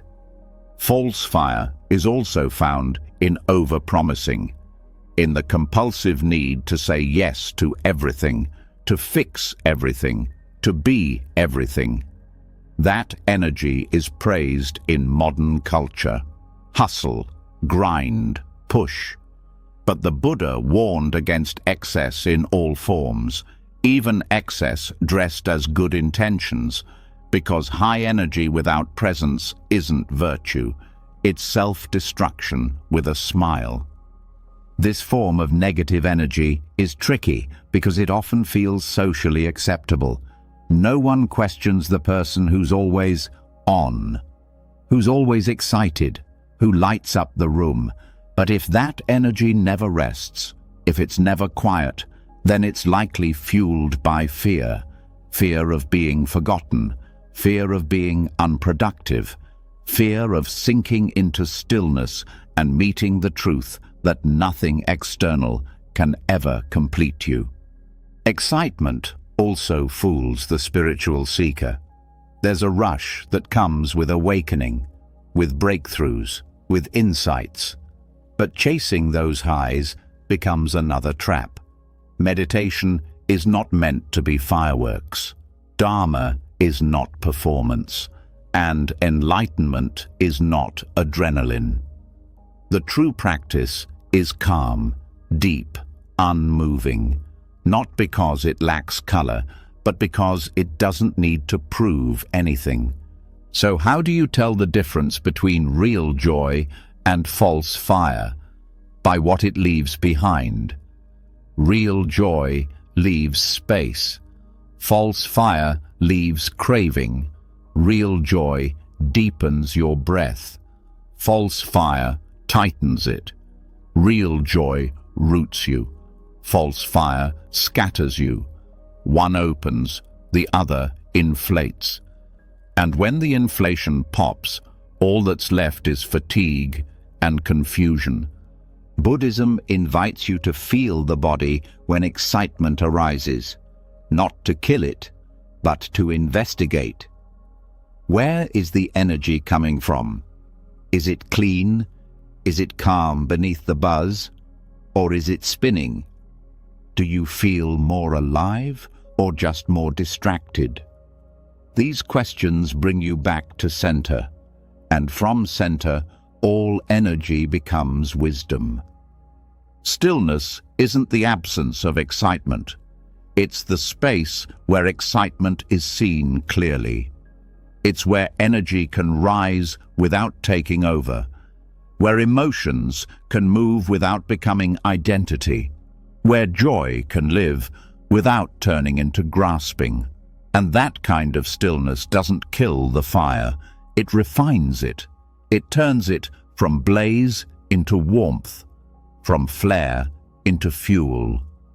This understanding also helps when others bring false fire into your space. When someone's excitement feels overwhelming, when their energy rushes at you, you don't have to match it. You don't have to be pulled into it. You can meet it with grounded presence. You can hold your center without judging theirs. And in doing so, you offer an anchor, a reflection of what true energy feels like, stable, generous, rooted. Even in creativity, the best ideas often come not during the storm of excitement, but afterward, when the body rests, when the ego stops trying to prove, when there is no performance, only presence. That's when clarity appears. That's when vision deepens. That's when creation serves truth instead of feeding chaos. This doesn't mean life should be flat. It means life should be clear. That your highs don't need to become spikes. That your passion doesn't need to turn into obsession. That you can feel joy without being consumed by it. And in that quiet joy, you find something rare, peace that lasts longer than the mood. The path forward isn't in avoiding energy, it's in mastering it, riding it, honoring it without letting it ride you, letting energy rise and fall without gripping either end. That's the balance the middle path promises, not dullness, not intensity, but rhythm, breath, presence. So the next time excitement surges, pause, notice, ask where it's coming from, ask where it's taking you, ask what it's masking, and if the answers feel true, let it move. If they feel hollow, let it go. Because not all heat is healing, and not all light comes from fire. And once you start to see through the illusion of high energy, once you realize that not all fire is warmth, and not every surge is clarity, you begin to notice something subtler, but equally corrosive. It's not the explosion of manic excitement, but the quiet heaviness of what never left. The emotional weight that's been silently piling up. Old anger, past joy, unspoken fears, outdated guilt, not processed, not released, just stored, kept, protected. And what looks like emotional depth sometimes reveals itself to be emotional hoarding. Not wisdom, but weight. Not insight, but stuckness. And now we turn toward the anxiety behind holding on to every emotion, and how Buddhist detachment gently teaches the nervous system to let go. There's a natural impulse in the mind to keep what feels meaningful, to hold on to experiences that mattered, to preserve moments, feelings, stories, as if collecting them gives life a sense of substance. But this collection quickly becomes clutter, not just in the mind, but in the body. Emotions are energy. They move, or they stagnate, and when they stagnate, they begin to rot, turning vibrant memories into heavy moods, turning moments of growth into long-term identity. Emotional hoarding doesn't always look like suffering. Sometimes it looks like reflection, like storytelling, like emotional intelligence. But underneath, there's fear. A subtle belief that if you let go of the feeling, you lose the meaning. That if you release the memory, you lose part of yourself. That if you move on, you betray what you felt. And so, the feeling is held, repeated, revisited, until it's no longer alive. It's just noise. Buddhist detachment is not apathy. It's not numbing. It's not forgetting. It's letting emotions pass through instead of building a home inside you. It's honoring what came without trying to keep it. It's trusting that what matters will stay, even without clinging. Just like breathing. You don't hold your breath to prove it was real. You release it so life can continue. When emotional energy isn't allowed to move, it gets stored in the nervous system. Muscles stay tight, breath stays shallow, sleep gets disturbed. And slowly, what was once a passing feeling becomes a personality. I'm the one who's always been disappointed. I'm the one who never healed from that breakup. I'm the one who carries deep sadness. These identities form not from truth, but from repetition. And repetition is the language of hoarding. This holding is fueled by anxiety, a sense that something will be lost if you don't hold tightly, that feelings must be preserved like artifacts. But Buddhist practice points to a deeper truth. Everything that arises is impermanent. And when you resist that impermanence, suffering begins. It's not the feeling that hurts, It's the refusal to let it go. This is why some people feel stuck in emotions that happened years ago. Not because the event is still happening, but because the energy was never allowed to move. The story was told too many times. The sensation was revisited without mindfulness. The meaning became too heavy to carry. But detachment doesn't require you to deny the feeling. It just invites you to see it as passing. Temporary, not self. Letting go doesn't mean the experience didn't shape you. It means you don't keep reliving it. You don't make it your home. You don't chain yourself to the past by refusing to drop what the moment no longer needs. Just like you don't carry every breath you've ever taken, you don't need to carry every emotion you've ever felt. One of the ways emotional hoarding hides is in justification. This changed me. This was important. I need to remember how it felt. And while that's understandable, it's also a trap. Because memory is not truth, it's interpretation. And each time you revisit an old emotion without awareness, it mutates. It grows sharper, deeper, louder. Not because the pain is still real, but because the body and mind haven't learned to let it pass. Buddhist detachment offers a different way. To feel without fusing, to remember without reattaching, to honor without replaying. This is emotional freedom, not because nothing matters, but because everything is allowed to flow. Nothing gets stuck. Nothing is claimed. It comes, it moves, it leaves. One helpful practice is observing your own emotional storage. What do you keep returning to? What story do you tell over and over?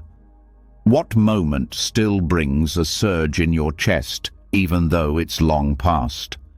Notice the attachment, then ask, what am I trying to protect? Often, it's not the feeling, it's the identity that came with it, the meaning it gave you, the validation it created, the sense of self it solidified. But all of that is temporary. Even your current self is just a formation of patterns and impressions. And if you're willing to release emotional clutter, you begin to meet yourself in new ways. Not as someone wounded or triumphant or grieving or joyful, but as someone present, available, unburdened. Emotional hoarding is also linked to a misunderstanding of healing. Many people believe healing means feeling something over and over until it's resolved. But sometimes repetition reinforces the wound. True healing comes when the energy completes its cycle, when the body stops needing to hold it. And often this happens not through intensity, but through stillness, through allowing, through letting the sensation rise, peak, and dissolve without chasing it.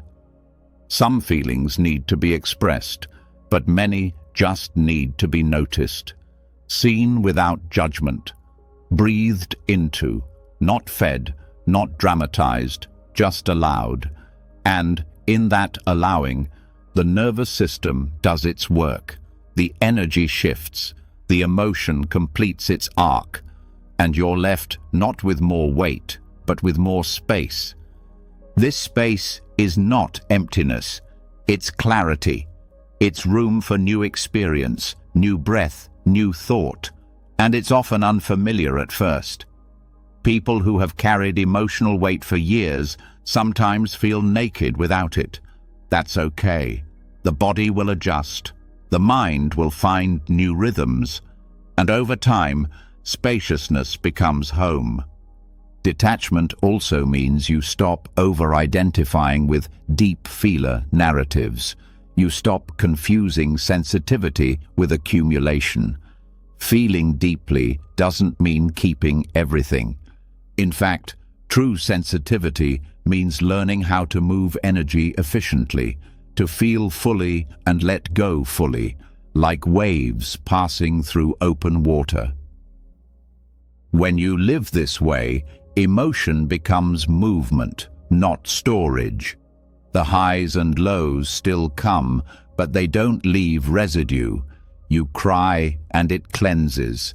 You laugh and it passes.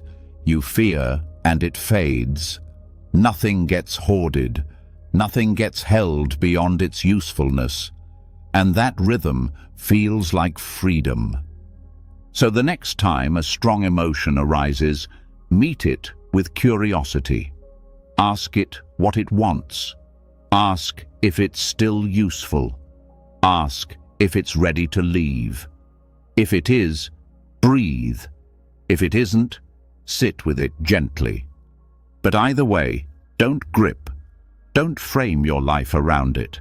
Let it be a visitor, not a roommate. Because your energy isn't meant to be a storage unit. It's meant to be a river. And after releasing the burden of stored emotion, after making space by letting old energy move through instead of pile up, you begin to notice another hidden weight. One that doesn't live in your muscles or memories, but in your thoughts. It's quieter than grief, but just as exhausting. It shows up in the shower, in bed at night, in long walks and short silences, rehearsed confrontations, imaginary arguments. The mind looping through scenes that never happened, or that did, but now play out with sharper comebacks, stronger defenses, better lines. These are ghost conversations, and they steal more peace than anyone realizes. Ghost conversations don't ask for permission. They enter like old habits, dressed in the voices of people you know. You explain yourself. You defend your side. You correct what was misunderstood. You say what you should have said.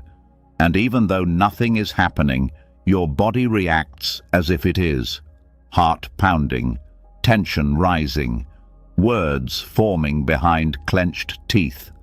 But there's no one there, just you and the echo of a moment you still haven't released. The trap is subtle. The mind believes it's preparing, practicing, gaining clarity. But what it's really doing is staying trapped in a version of the past that can't be changed, or a future that hasn't arrived. These rehearsed battles feel productive, but they're illusions. No healing comes from arguing with a memory. No peace comes from winning a debate that never leaves your head. Buddhism teaches that thoughts are not problems. Clinging to them is. A mental story that rises and passes is harmless. But when you fuse with it, when you start narrating, defending, obsessing, that's when it becomes suffering. Ghost conversations are a perfect example of this. They don't hurt because they happen. They hurt because they continue, because attention feeds them, and energy follows attention. Why do they start? Often because something feels unfinished. A conversation ended abruptly. A message went unanswered. A boundary wasn't honored. And the part of the mind that craves closure starts spinning.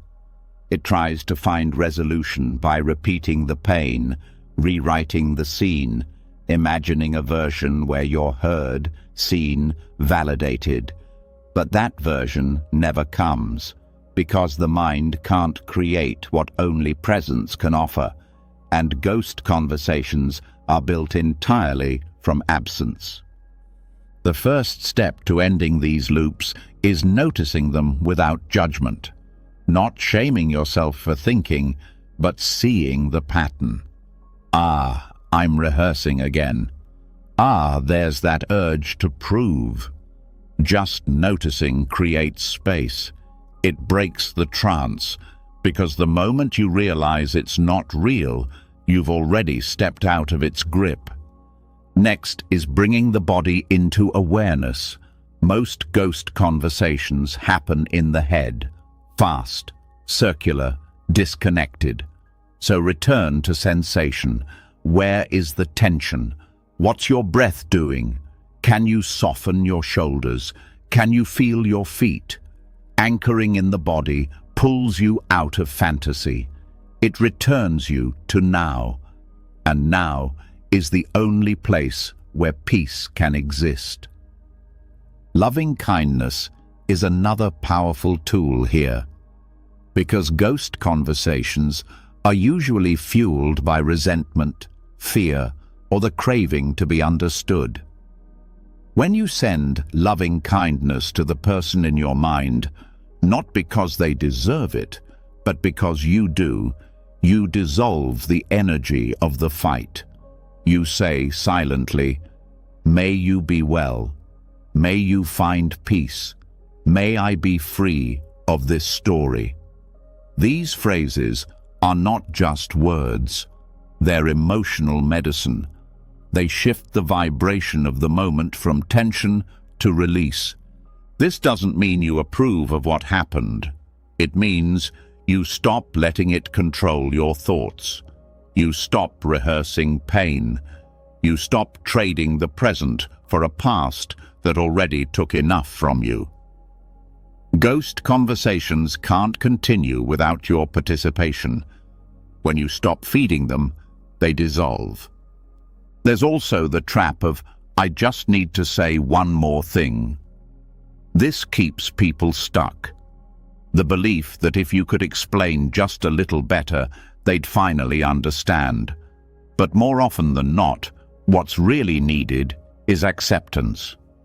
Acceptance that they may never get it, that the closure might never come from them, and that peace doesn't need their cooperation.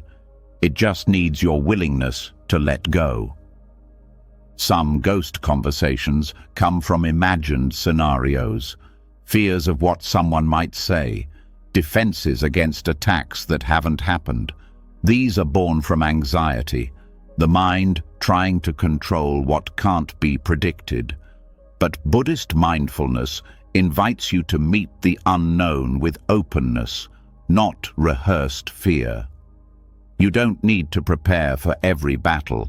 You just need to be present enough to respond wisely if one ever comes. It helps to reflect. What are you trying to protect with this mental argument? Is it your pride, your sense of justice, your self-worth? Often, ghost conversations are symptoms of deeper wounds, a fear of being invisible, a fear of being misunderstood.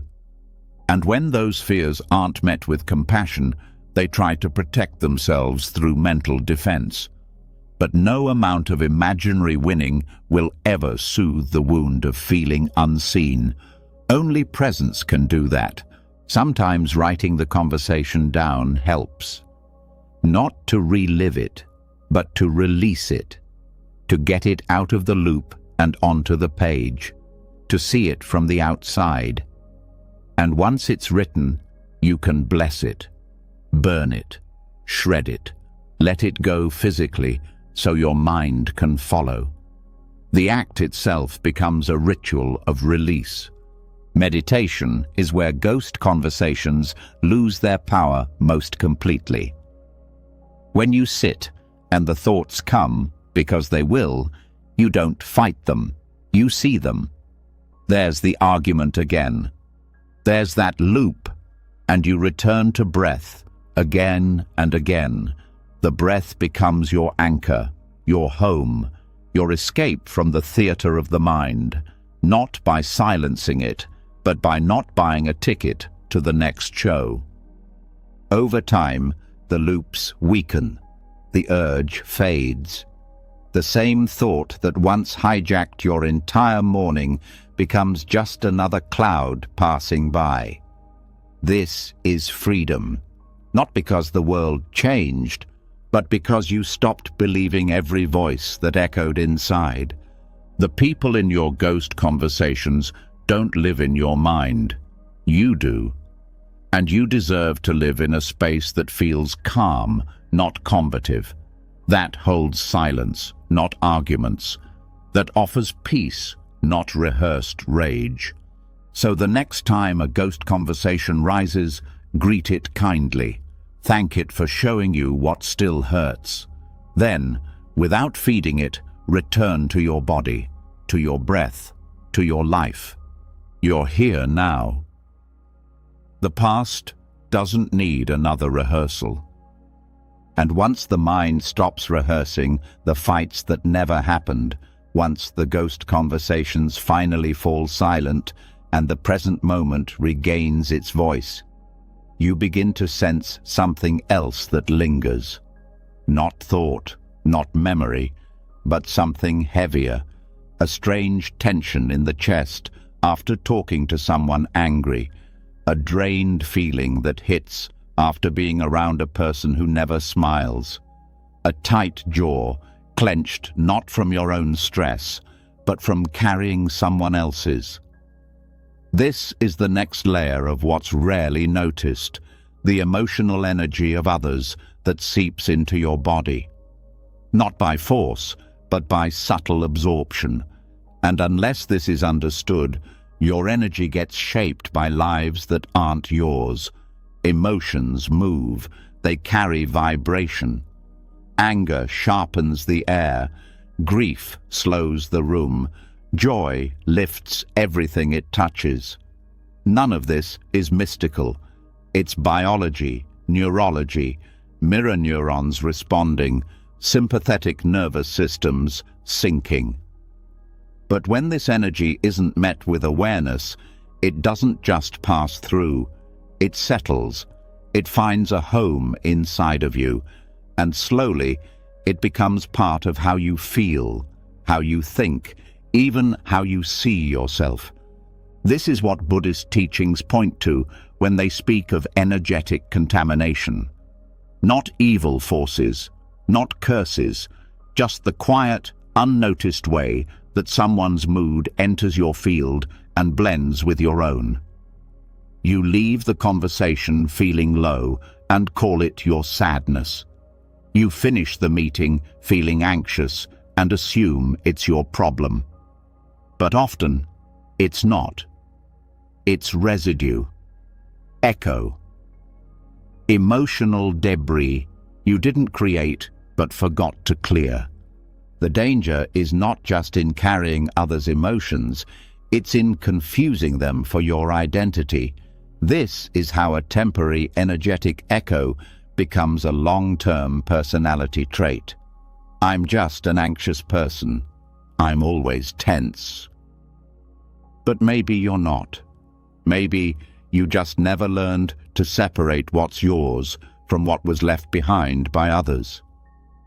This is where the practice of energetic integrity begins. It doesn't mean cutting everyone off. It means staying rooted in yourself while present with others.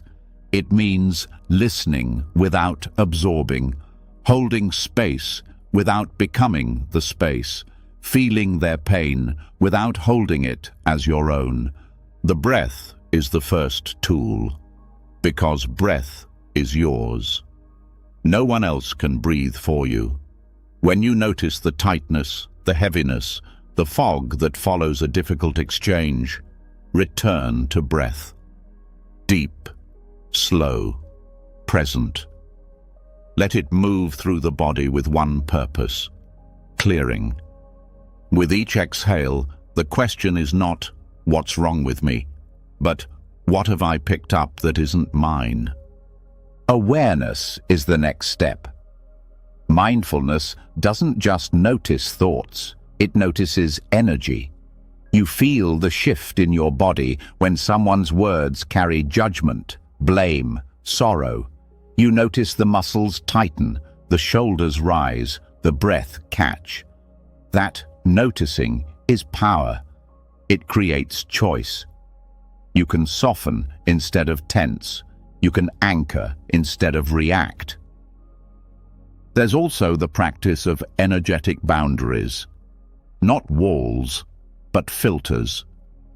Boundaries are not about resisting others, but about returning to self. A simple grounding technique.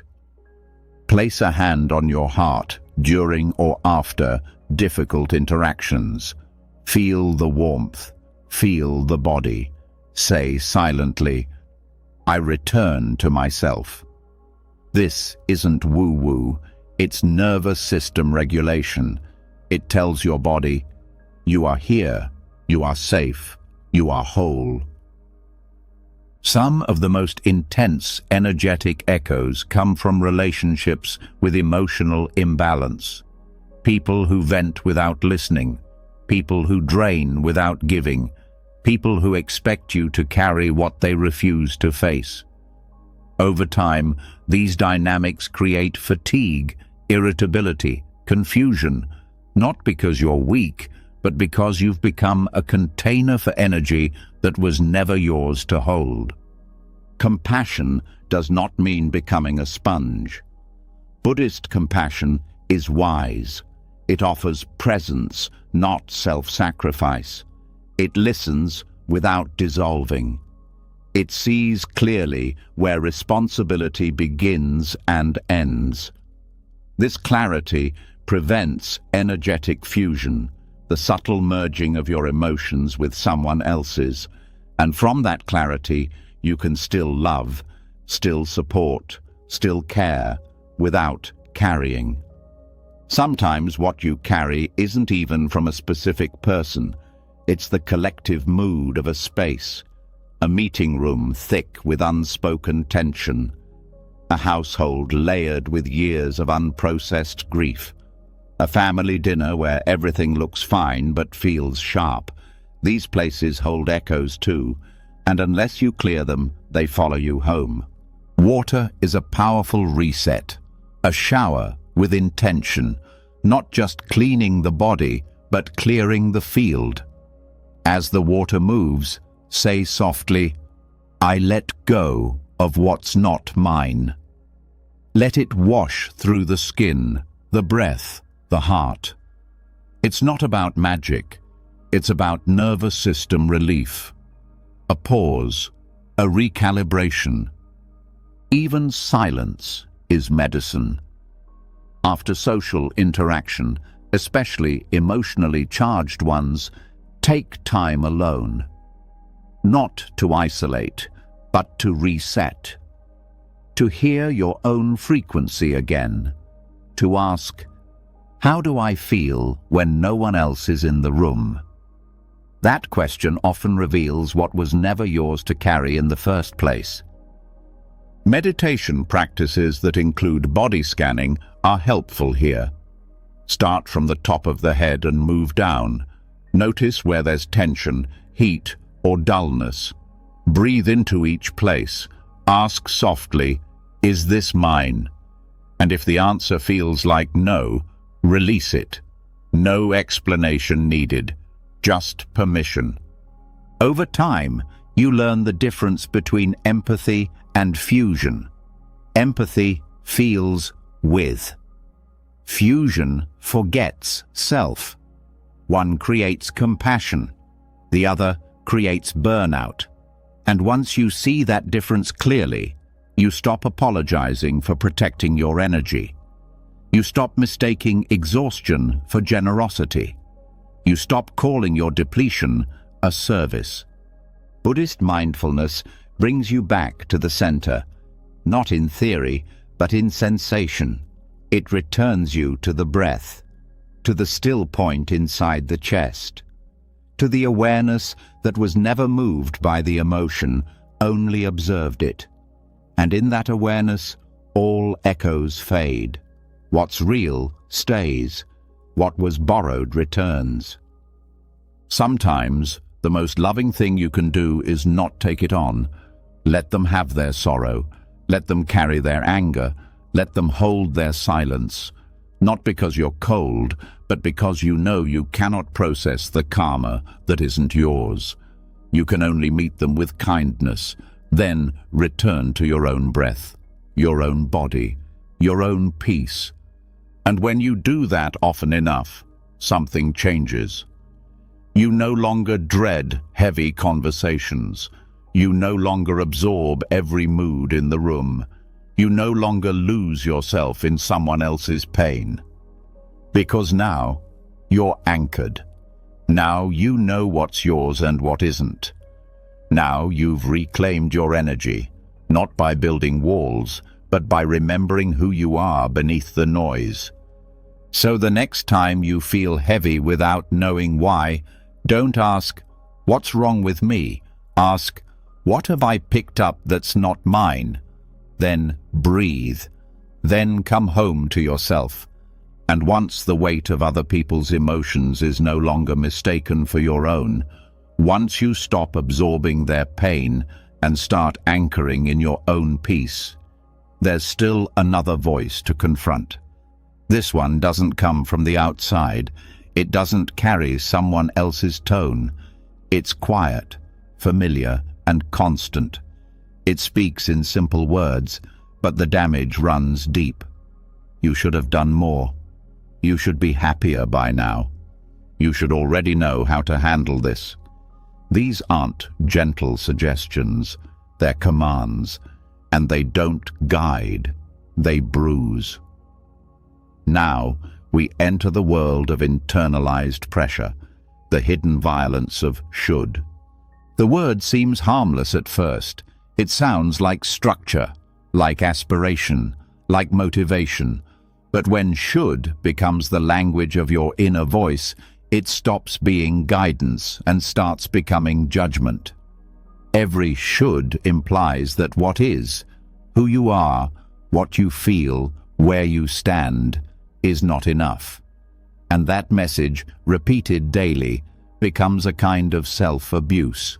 Polite, invisible, but wounding just the same. In Buddhism, suffering is said to come not from the world itself, but from resistance to what is. The word should is resistance dressed in rules. It's the belief that something has gone wrong simply because it doesn't match the script you were handed. And often you didn't even write that script. It was shaped by family, by culture, by media, by school, by years of quiet messaging.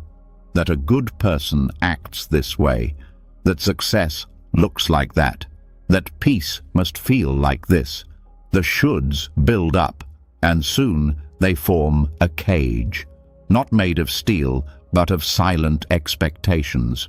What makes this form of violence so dangerous is that it wears the mask of improvement. People believe they're helping themselves. I should exercise more. I should meditate daily. I should be over this by now. But underneath, it's not self-care, it's self-attack. Because it doesn't come from love. It comes from comparison, from fear, from internalized criticism that says, if you don't meet these invisible standards, you are not okay. This kind of pressure does more than weigh on the mind. It contracts the body. Shoulders round, jaw tightens, breath shortens. The nervous system doesn't know the word should. It only knows tension. And tension, held over time, becomes exhaustion. Even spiritual practice can turn into performance if driven by should. Meditation becomes another test. Kindness becomes another scorecard. Growth becomes another demand. Buddhist practice gently exposes these inner narratives. It doesn't argue with them, it watches them. And in that watching, you start to hear the voice beneath the voice. The one that says, "You're not enough until..." That's where the violence lives. Not in what you're doing, but in the reason you think you have to do it. Freedom begins when you question the should. Who decided this? Who benefits from me believing this? What happens if I let this go? Sometimes the answer is silence. Sometimes it's sadness. Sometimes it's relief. But always there's space. Because once you question a should, it loses its grip, and in that loosened grip, you find choice. Self-compassion is the antidote, not as an abstract idea, but as a daily, embodied practice. When the should voice rises, answer it not with resistance, but with curiosity. What part of me is afraid? What am I really needing right now? Often, the should is a cover for longing, for connection, for safety, for rest. And when you meet those needs directly, the pressure softens, the aggression fades. Sometimes the should voice speaks in shame. I should be better than this. I shouldn't still be struggling. And Buddhism doesn't deny the struggle. It meets it with presence. It says, suffering is part of the path, not proof that you're failing. You don't need to earn your way into worthiness. You were never outside it. You can still hold intentions without turning them into weapons. Wanting to grow is not the same as needing to be different to be acceptable. The energy is completely different. One is loving, the other is punishing, and your body can feel the difference. When you act from compassion, the breath deepens. When you act from should, it locks. Even the most well-meaning should can become a burden if it replaces acceptance with pressure. I should forgive them. I should feel grateful. These seem spiritual, but if they bypass your actual feelings, they're just more layers of denial. Buddhism teaches to be with what's real. If forgiveness isn't authentic yet, honor that. If gratitude feels fake today, let that be okay. Truth is not always pretty, but it's always healing. Letting go of should doesn't mean you give up. It means you stop fighting yourself. It means you shift from force to flow, from punishment to presence, from expectation to observation. And in that shift, the inner violence ends, not because you fixed yourself, but because you stopped believing you were broken. This transformation is not about doing less. It's about doing from a different place. You can still practice, still care, still grow. But now, it's from kindness. Now, it's from listening. Now, it's from trust. And that kind of energy doesn't burn you out. It fuels you. One way to practice this is to replace every should with could or might. Feel the difference. I could meditate. I might rest. Suddenly there's no pressure, just possibility, just openness. And openness is where true change begins, not through force, but through freedom. Another practice is to name the should and release it. Write it down, speak it aloud, then pause. Ask if it serves you. If it doesn't, breathe, let it go. Say, I choose presence over pressure. Over time, the mind learns a new language, one rooted in compassion instead of control. You may still have goals, still want growth. But now you'll know the difference between striving and suffering, between intention and inner aggression, between loving yourself and trying to fix what was never broken. Because you are not a project, you are a person, a process, a presence. So the next time the should voice returns, and it will, greet it with kindness. Say, I hear you, but I don't need you right now. And return to the breath, to the moment, to the truth that right now, exactly as you are enough. And once the grip of should begins to loosen, once you stop living under the weight of invisible expectations and begin to move from compassion instead of comparison, a deeper silence opens. But for many, that silence doesn't stay silent for long, because buried just beneath the shoulds is something even more subtle, more invasive, and more constant. It's the imagined presence that watches everything you do, everything you feel, everything you fail to become. It doesn't speak loudly, it doesn't punish like the inner critic, but it never looks away, and in its gaze, life becomes performance. This is the inner spectator, the audience in the mind. And now we step into the Buddhist teaching that shows what happens when that audience disappears. There's a strange pressure that arises when you feel observed. You speak differently, move differently, even breathe differently. But the real question is, what if that pressure never leaves? What if the one doing the watching is not another person, but a version of yourself, trained to monitor, correct, and narrate every experience? This is not paranoia, it's ego in disguise. Not ego as arrogance, but ego as constant observation. And in Buddhism, this phenomenon is deeply connected to the illusion of self. Most people assume they are a solid identity moving through the world. But Buddhist practice reveals something different. That what we call the self is just a collection of thoughts, memories, and stories, none of which are fixed. The inner spectator is a product of that illusion. It's the part of the mind that says, "I am doing this," and then steps back to critique it. That wasn't good enough. That looked awkward.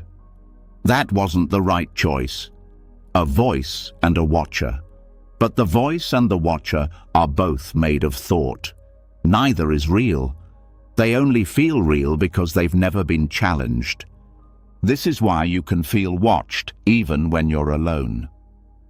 Why you replay conversations even after they end. Why shame can rise for something no one else even noticed. Because the watcher doesn't need a real audience. It only needs attention. Your attention. Your belief in its authority. Letting go of this inner audience is not about becoming careless. It's about seeing through the illusion that your life needs to be observed to be valid, that your choices need to be explained, that your feelings need to be justified. It's about realizing that experience does not need a narrator, it only needs presence. The moment you stop watching yourself, something shifts.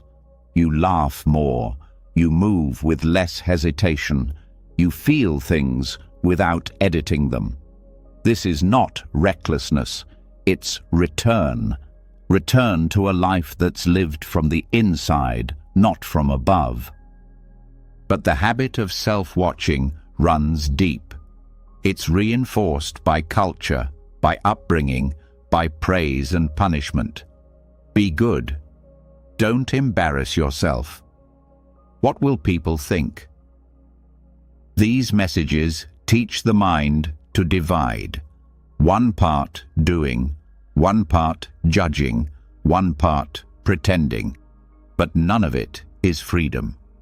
Buddhism invites you to look directly at this process. In meditation, when thoughts arise, notice not just the content, but the observer. Who is watching? Who is thinking, "This is good," or "This is bad"? Stay with that question. You'll find that the more closely you look, the less you find. The watcher dissolves under awareness. Because it was never separate. It was just another thought, pretending to be the one in charge. Letting go of the audience also softens shame. Shame is built on being seen, from the inside or outside, and found wrong. But when the internal spectator is gone, shame has no spotlight. It can't grow without the gaze.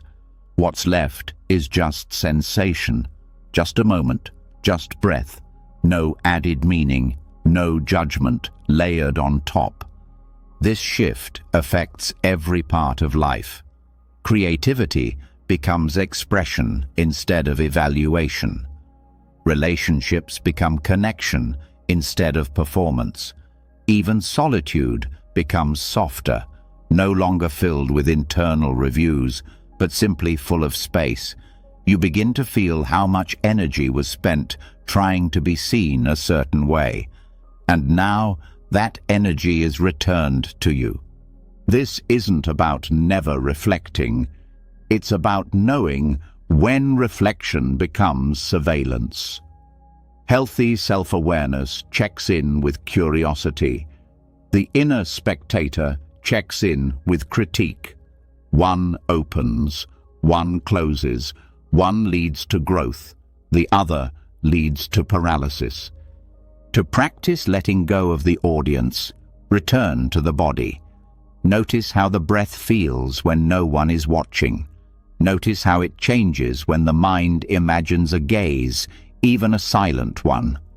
That shift is the signal that the watcher has entered again. And with that awareness, you have a choice. Feed the performance or return to the moment. You can also ask, who am I trying to impress right now? Often, the answer will surprise you. It's not always a real person. Sometimes it's a past version of yourself.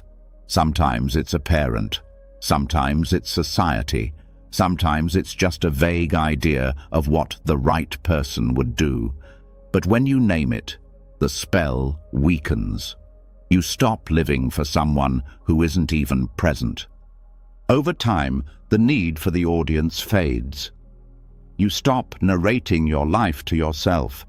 You stop justifying how you feel. You stop building your identity around how you might appear. Instead, you return to experience, to breath, to sound, to color, to sensation. And there's a kind of peace that only exists when you're not being watched, not even by yourself. Buddhism calls this the letting go of self-view. Not that you stop existing, but that the fixed idea of who you are no longer controls you. You can flow, shift, move, rest, without the constant story of what it means. This is not detachment from life, it's intimacy with it. Because when there's no one watching, you finally start to feel what's really there. So the next time you feel hesitant, nervous, ashamed, or self-conscious, pause. Ask if you're being watched, not by others, but by the voice in your own head. Then ask if that voice is necessary. Then breathe. Then act anyway, not for them, not for the inner judge, but for the moment itself. And once the inner spectator loses its grip, once you no longer perform your life for an invisible judge, there's a kind of spaciousness left behind. But in that space, something old can rise to the surface. Not a voice, not a thought, a weight. The pain that was avoided, the fear that was buried, the anger that never found a place to land. Without the pressure of appearance or approval, raw feeling shows up. And this is where many people get stuck again, believing they now need to remove the negativity to be whole. But Buddhist wisdom offers something radically different. You don't need to eliminate the darkness to find peace. You need to allow it to be seen without resistance. This is the quiet art of transmutation, not repression, not escape, but the alchemy of acceptance. Negative energy is not the enemy. What creates suffering is the attempt to silence, deny, or fix it before it's even been fully met. Emotions, especially painful ones, carry momentum. They rise, crest, and pass when given space. But most people meet pain with resistance. This shouldn't be here. I shouldn't feel this way. That resistance adds heat. It turns a passing discomfort into chronic suffering. And over time, that suffering builds a nervous system that's always tense, always guarded, always bracing for the next blow. Acceptance doesn't mean approval. It doesn't mean liking what's happening or giving up on change. It simply means allowing what is to exist without inner war. That means feeling the anger without needing to fix it, letting the grief move through without apologizing for it, meeting the fear without numbing it or pushing it away. Acceptance is not passivity. It's clarity. It's the strength to sit with what's uncomfortable long enough for it to transform. In Buddhist practice, this transformation happens not through control, but through equanimity. Equanimity means evenness of mind, not flatness, not numbness, just steadiness, like a still lake that reflects the sky without clinging to the clouds. When you bring this steadiness to your own inner weather, something shifts. The panic softens, the fire cools, the sorrow opens. You're not trying to make the storm stop. You're becoming the space it moves through. Every time you bring awareness to a difficult emotion without trying to change it, you're practicing alchemy. You're turning reactivity into wisdom. You're letting the energy be felt fully, and in doing so, you let it be free. That freedom is not dramatic. It's quiet. The heart loosens, the breath deepens, and the thing you thought would break you becomes a doorway instead. One common mistake is confusing awareness with analysis. Many people believe they're accepting something when they're actually thinking about it non-stop. But acceptance is not storytelling. It's sensation. It's the willingness to feel without the urge to explain. This is fear. This is heaviness in the chest. This is sadness in the eyes. That simple naming, without judgment, is where transmutation begins. Another trap is trying to turn acceptance into another task on your self-improvement list. I should accept this better. I'm failing at being present. But acceptance that's forced isn't acceptance, it's performance. True acceptance starts when you drop the idea of doing it perfectly. When you sit down with your pain and say, "You don't need to leave, I'll stay with you." This shift in relationship, where the emotion is no longer a problem to solve, but a guest to host, creates an energetic change. The emotion starts to unfold like a tight fist opening. It might come with tears, with stillness, with breath, but it comes honestly, and when it's done, it leaves, not because you pushed it out, but because you let it finish what it came to do. Some people fear that if they accept their pain, they'll be stuck in it forever, but the opposite is true. What you resist persists. What you allow transforms. Pain that's pushed down hardens. Pain that's allowed flows. That flow doesn't erase the experience. It integrates it. It makes room for you to feel whole, even with scars. That's what makes Buddhist acceptance so radical. It doesn't ask for perfection. It welcomes the mess. And in doing so, it reveals beauty where no one expected to find it. There are practices that support this. Meditation is one, but not the kind that tries to quiet everything. The kind that lets everything speak. Sitting with what is, watching the waves rise and fall, returning to breath not as a way to escape, but as a way to stay anchored. In those moments, even the most painful feelings lose their sharpness, not because they're gone, but because they've been met. The body also plays a key role in this process. Emotions live there, not just in thoughts. Acceptance means scanning the body and asking, where is this being held? The jaw, the stomach, the chest. Breathing into those places, letting them soften, maybe placing a hand there with tenderness. These small acts bring the mind and body into alignment, and that alignment is what allows release. Compassion is what holds it all together. Self-compassion, specifically. Without it, acceptance becomes just another technique. With it, it becomes healing. Speaking gently to yourself, not demanding that you feel differently, but offering kindness to the part of you that's hurting, saying, you're allowed to feel this. You're still worthy in this. You don't have to carry it alone.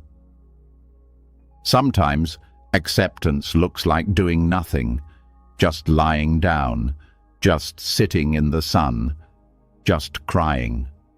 These are not signs of weakness. They are sacred pauses. They are how the body processes what the mind can't understand yet. And in those pauses, the alchemy continues. Letting go doesn't mean forgetting, it means not fighting. And not fighting doesn't mean giving up. It means surrendering to a deeper wisdom. One that says you don't need to be in control of every sensation. You only need to be in relationship with it. And what you discover in that relationship is that even the hardest feelings have something to offer. Fear teaches softness. Anger teaches boundaries. Sadness teaches presence. When you stop rejecting them, they stop overwhelming you. They become teachers instead of enemies. So the next time something rises, something heavy, something hot, something sharp, pause. Don't reach for a solution. Don't analyze. Just feel. Just breathe. Just name it quietly and sit with it like a friend in pain. No advice, no pressure, just presence. That's where the heat dissolves. That's where the energy shifts. That's where alchemy lives. And once you learn how to sit with pain instead of rejecting it, once you feel negative energy melt beneath the quiet strength of acceptance, there's one final ember that still clings to the past. Not because it hasn't been noticed, but because it refuses to move. It hides behind justification, memory, and self-protection. It says, I'm not finished yet. It says, they don't deserve peace if I haven't received it. This is not pain anymore. It's resentment. Not a sharp wound, but a dull one that lasts. A slow burning ache disguised as moral clarity. And now, it's time to look at what it really does to the mind. Not just emotionally, but over time. Because resentment doesn't just harden the heart, it distorts time itself. It stains the present with what should have been left behind, and if left unchecked, it begins to age the soul. Resentment lives in time loops. It doesn't just remember what happened, it relives it. Not in a flashback, but in mood, in muscle tension, in narratives whispered to the self each day. The event may be 10 years old, but the anger feels fresh. That's the first sign of what it's doing. It's not marking time, it's freezing it. And frozen time means frozen growth.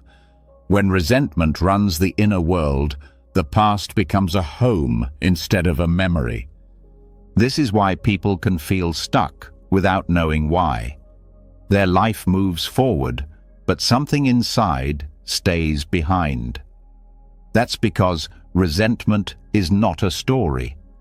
It's a residency, a mental place built from pain, disappointment, betrayal. And the longer one stays there, the less life feels open. The future shrinks. The moment becomes foggy, because resentment is always pulling attention backward. Buddhism offers a powerful teaching here, that liberation does not come from changing the past. It comes from releasing your need to carry it. Resentment says, I need them to suffer for me to feel free. But Buddhist practice says, their karma is not your responsibility, your peace is. This isn't about letting people off the hook. It's about freeing yourself from the hook entirely. Resentment accelerates mental aging because it locks the body in stress. Even if it's quiet, even if it's managed, it still lives in the nervous system.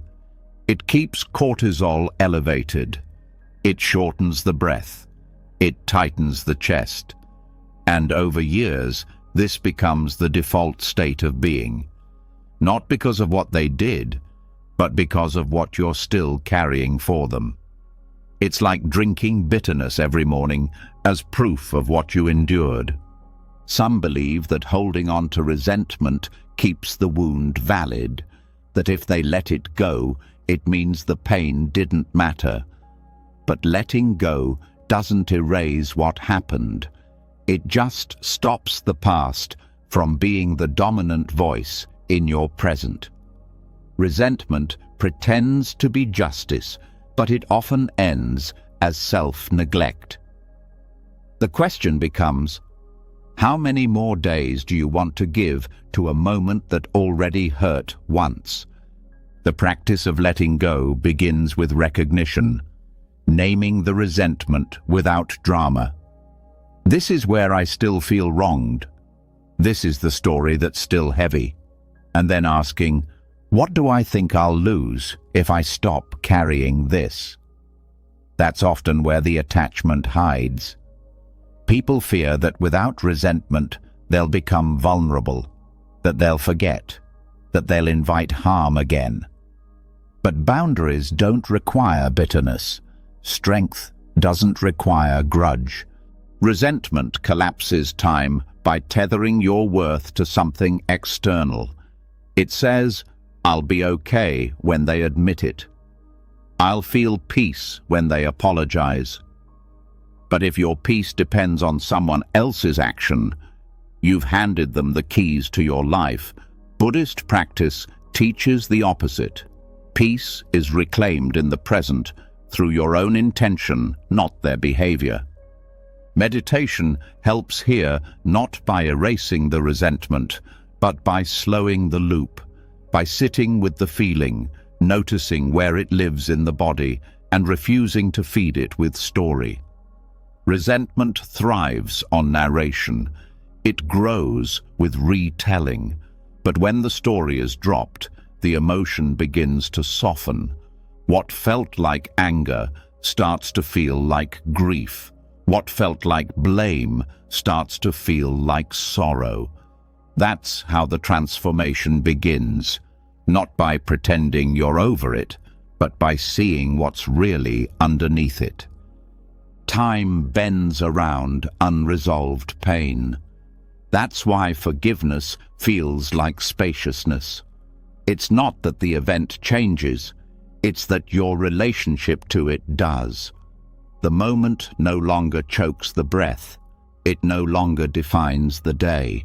It becomes part of your story, not the whole plot. Some resentments are ancestral, carried from parents, culture, old systems. They're not even fully yours, but they live in you, affecting how you speak, how you trust, how you rest. Letting go in these cases requires compassion, not just for yourself, but for what they couldn't give.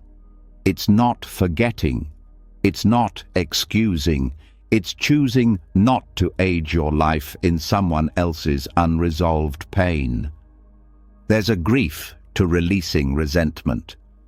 Not because it's good, but because it's been a companion, a familiar ache, a protective wall. And when you let it go, you may feel lost at first, hollow. But that hollow is healing. That hollow is space for something new. Resentment creates false timelines. It says, because they did that, I can't move forward. But your timeline is your own. You don't need their permission to heal. You don't need their words to close the loop. You can choose in this breath to stop letting old harm define who you are now.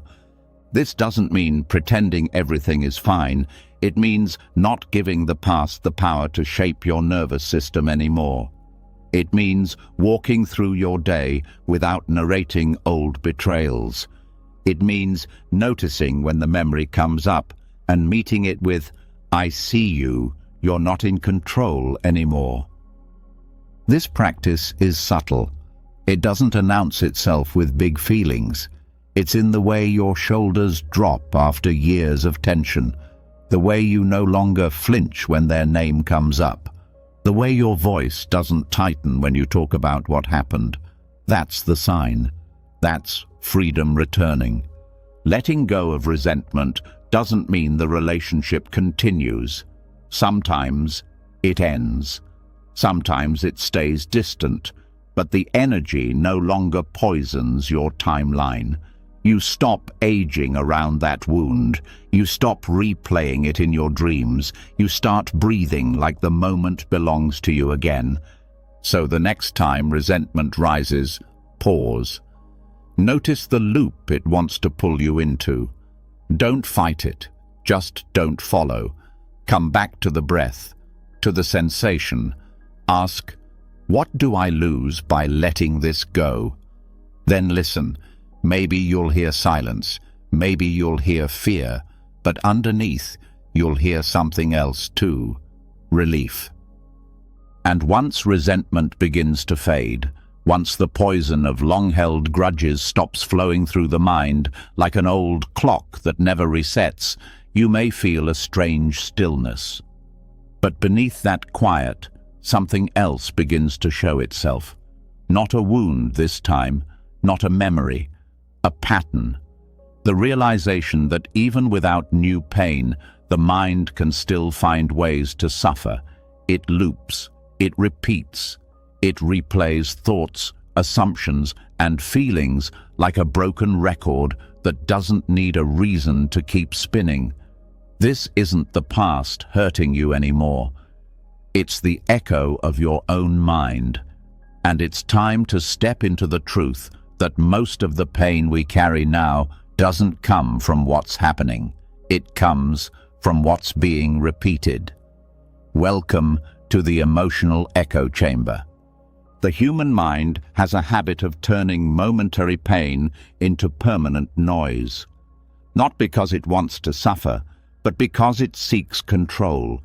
It believes that by repeating what hurt, it can prepare for the future or prevent it from happening again. But what it really does is trap the heart in cycles. A single fear becomes a constant background hum. A moment of insecurity turns into hours of inner criticism. A fleeting insult repeats 1,000 times, far louder in memory than it ever was in real life. Buddhist teachings point directly at this pattern. They say, suffering is not pain, it's clinging to pain. And emotional echo chambers are built by that clinging. Thoughts return because attention keeps feeding them. Feelings stay alive because identity keeps tying itself to them. And so the cycle continues, not because the world is cruel, but because the inner narrator won't pause. These loops often begin as self-protection. A story about betrayal becomes a warning system. A story about failure becomes motivation. But over time, the loop outlives its usefulness. It stops protecting and starts imprisoning. It tells you the same lie so often you stop questioning it. I'm not safe. I'm not enough. I'll never change. These aren't truths, they're echoes, and echoes fade the moment you stop shouting into the same cave. To break the loop, you don't need to win the argument in your head. You need to stop having it. Not by force, not by distraction, but by awareness. The moment you see a thought as a loop instead of a fact, it begins to lose power. Ah, this again. There's the story. You don't need to fix it, just see it. Seeing is the beginning of silence. One reason loops are so strong is because they're emotional, not just intellectual. The mind remembers how a feeling felt, not just what happened. So when a thought returns, it brings the feeling with it. This creates a feedback loop. Thought triggers feeling. Feeling reinforces thought, and around it goes. Buddhist practices aim to cut this loop, not by denying emotion, but by separating it from narrative. The breath is your first tool. Thoughts move fast, emotions ride them, but breath moves slow. It grounds you. It interrupts the rhythm. A deep inhale, a long exhale. It's not dramatic, but it changes everything. It tells the body, we are not in danger. It gives the mind a new object to follow, one that doesn't hurt, one that doesn't loop. Another method is labeling, thinking, judging, remembering. The moment you label the loop, you step outside of it. You become the observer, not the participant. This isn't detachment in the cold sense. It's clarity. You're no longer inside the echo. You're hearing it from the outside, and from the outside, it's far less convincing. Sometimes, the loop is not words, but mood, a fog that descends with no clear source. In those moments, ask, what am I repeating without realizing? You might find it's not one big thought, but a low-level hum of dissatisfaction, a habit of resisting what's here. And resistance, too, is a loop. This shouldn't be happening. I need to feel better. Why is this still here? These thoughts don't solve suffering, they sustain it. Buddhism teaches that equanimity, not control, is the way out. Let the storm come, let the loop run, but don't join it. Don't follow, just sit, watch, breathe. Over time, even the loudest loop gets tired when no one's reacting to it. One of the most overlooked causes of emotional looping is lack of space. Too much input, too many opinions, too little stillness. When the mind is overstimulated, it doesn't process, it reacts. And reaction is where looping lives. That's why silence is not a luxury, it's a necessity. Time without music, without scrolling, without fixing. Just sitting, just walking, just being. That's when the mind begins to reset. That's when the loop begins to fade. There's also a strange comfort in familiar suffering. Some people stay in loops because they know them. They've lived in those thoughts so long they feel like home. But Buddhism asks a different question. Is it true peace or just familiar pain? And if it's the latter, are you willing to release it? Not because it's wrong, but because you deserve to feel something else. Interruption does not mean aggression. You don't need to fight your thoughts. Just gently place something else in the center. A mantra, a question, a touch on the heart. What is actually happening right now? That single question often dissolves 100 imagined threats, because loops are always about what was or what might be. They never exist in the present moment. The more you practice this, the more freedom you feel, not because your thoughts go away, but because they don't define you. You can walk beside them without becoming them. You can notice the echo and still move forward. That's not denial. That's mastery. Sometimes the most compassionate act is not trying to be positive, but refusing to repeat the negative. Just choosing quiet, choosing pause, choosing the breath over the storm. So the next time the loop begins, don't argue with it. Don't chase it. Just stop, listen, label, breathe, and say, I hear you, but I don't have to follow you anymore. And once the loops begin to slow, once the echo chambers of repeated pain lose their volume and the storm inside your mind starts to settle, you begin to sense something underneath it all. A faint signal buried in the noise.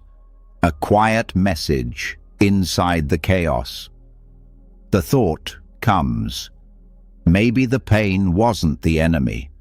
Maybe it was a teacher.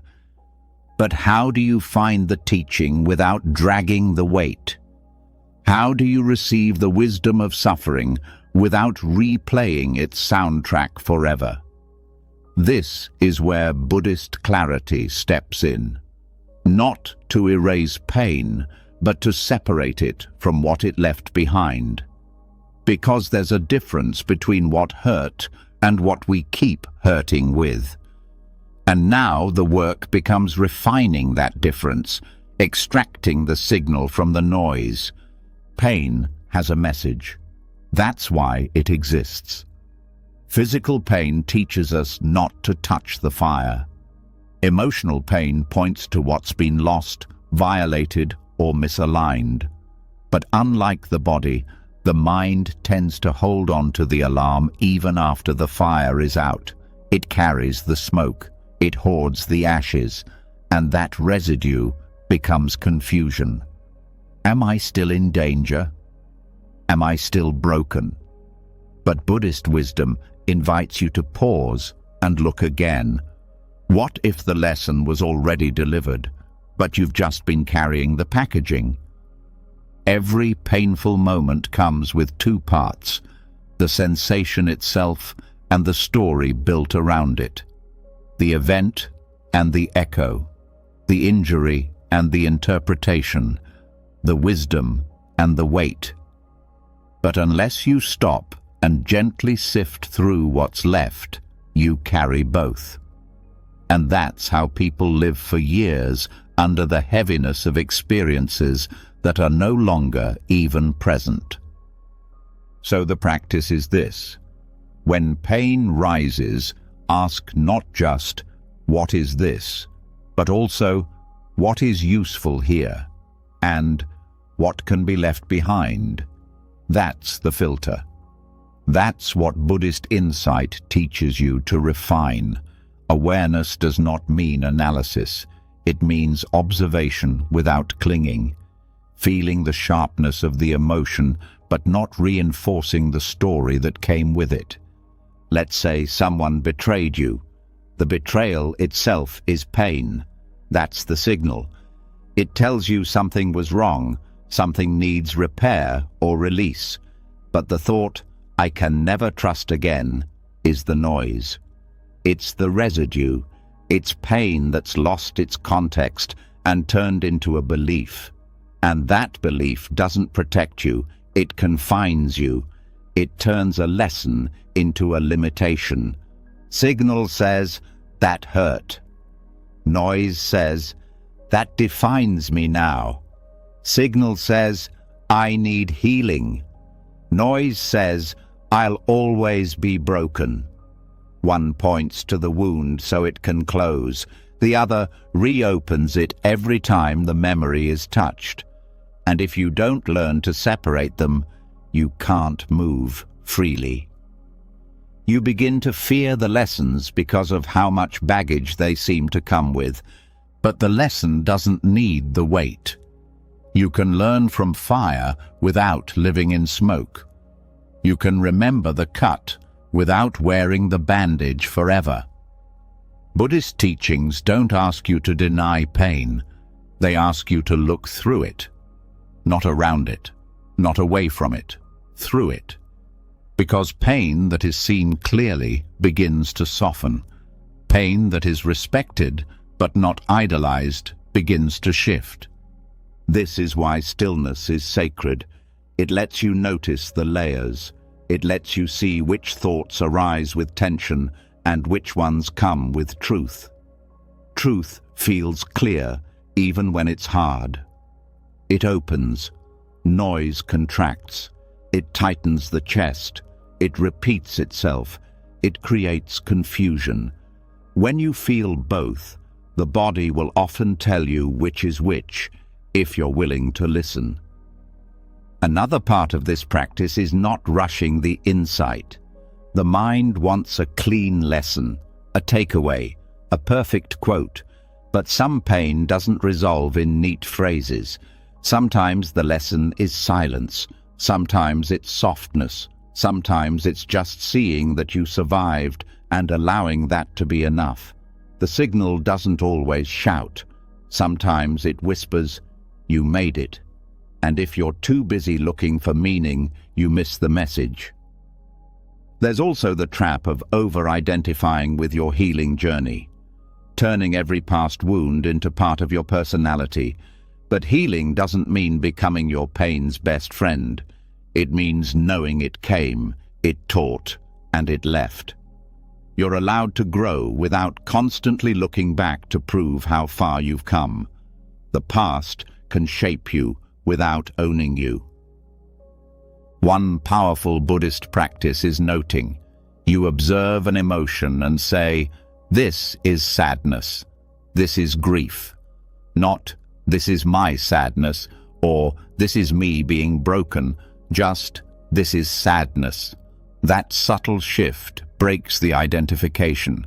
It separates the wave from the shore. It lets you see the signal without merging into the static. When you sit with your pain this way, something begins to happen. It stops being overwhelming. You begin to sense its shape, its rhythm. You see that it has edges, that it rises and falls. And in the space between those waves, you find the clarity that was always waiting underneath. Another key insight is that pain becomes heavier when it's hidden. When it's not processed, not spoken, not seen. That's why journaling, speaking to a trusted person, or just whispering your truth to yourself is healing. It turns the noise down. It brings the lesson forward. You don't need to explain it perfectly. You just need to let it breathe. The pain you felt was real, but the story you continue to build around it may not be. And that story is what exhausts the heart.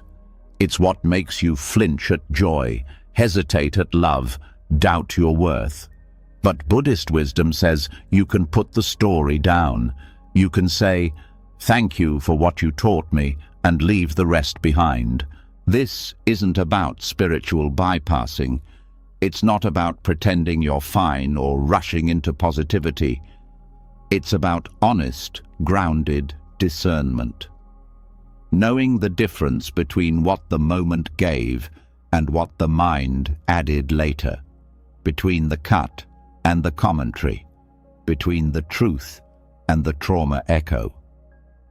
When you start living this way, something beautiful happens.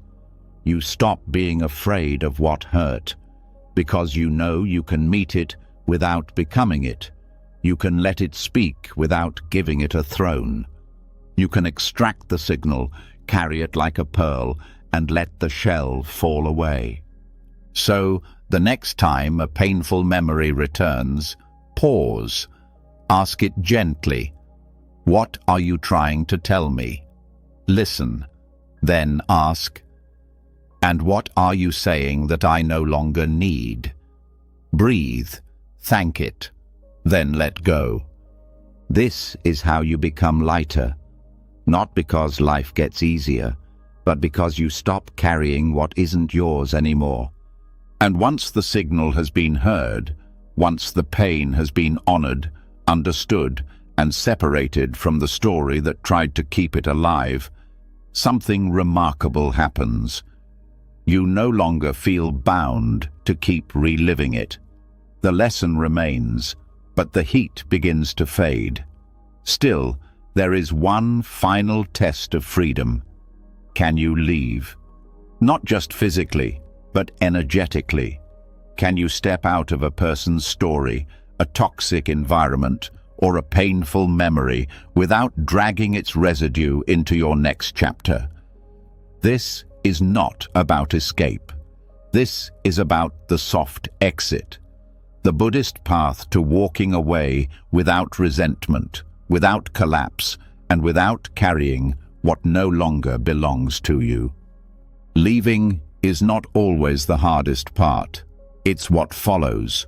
The mental replay, the emotional pull, the invisible threads that keep you wondering, checking, regretting. Physically, you may be gone, but energetically, you're still tangled. That's what turns a clean departure into a lingering wound. Because leaving a space without its energy following you requires more than distance. It requires intention. Most people leave in one of two ways. They explode or they vanish. They burn the bridge or disappear into silence. And while both may offer temporary relief, neither guarantees release. Because release doesn't come from action alone. It comes from clarity. From the inner decision that says, I no longer need to carry this with me. That decision doesn't always feel dramatic. It's often quiet, a breath, a boundary, a small moment of truth that says, this is the end of this road for me.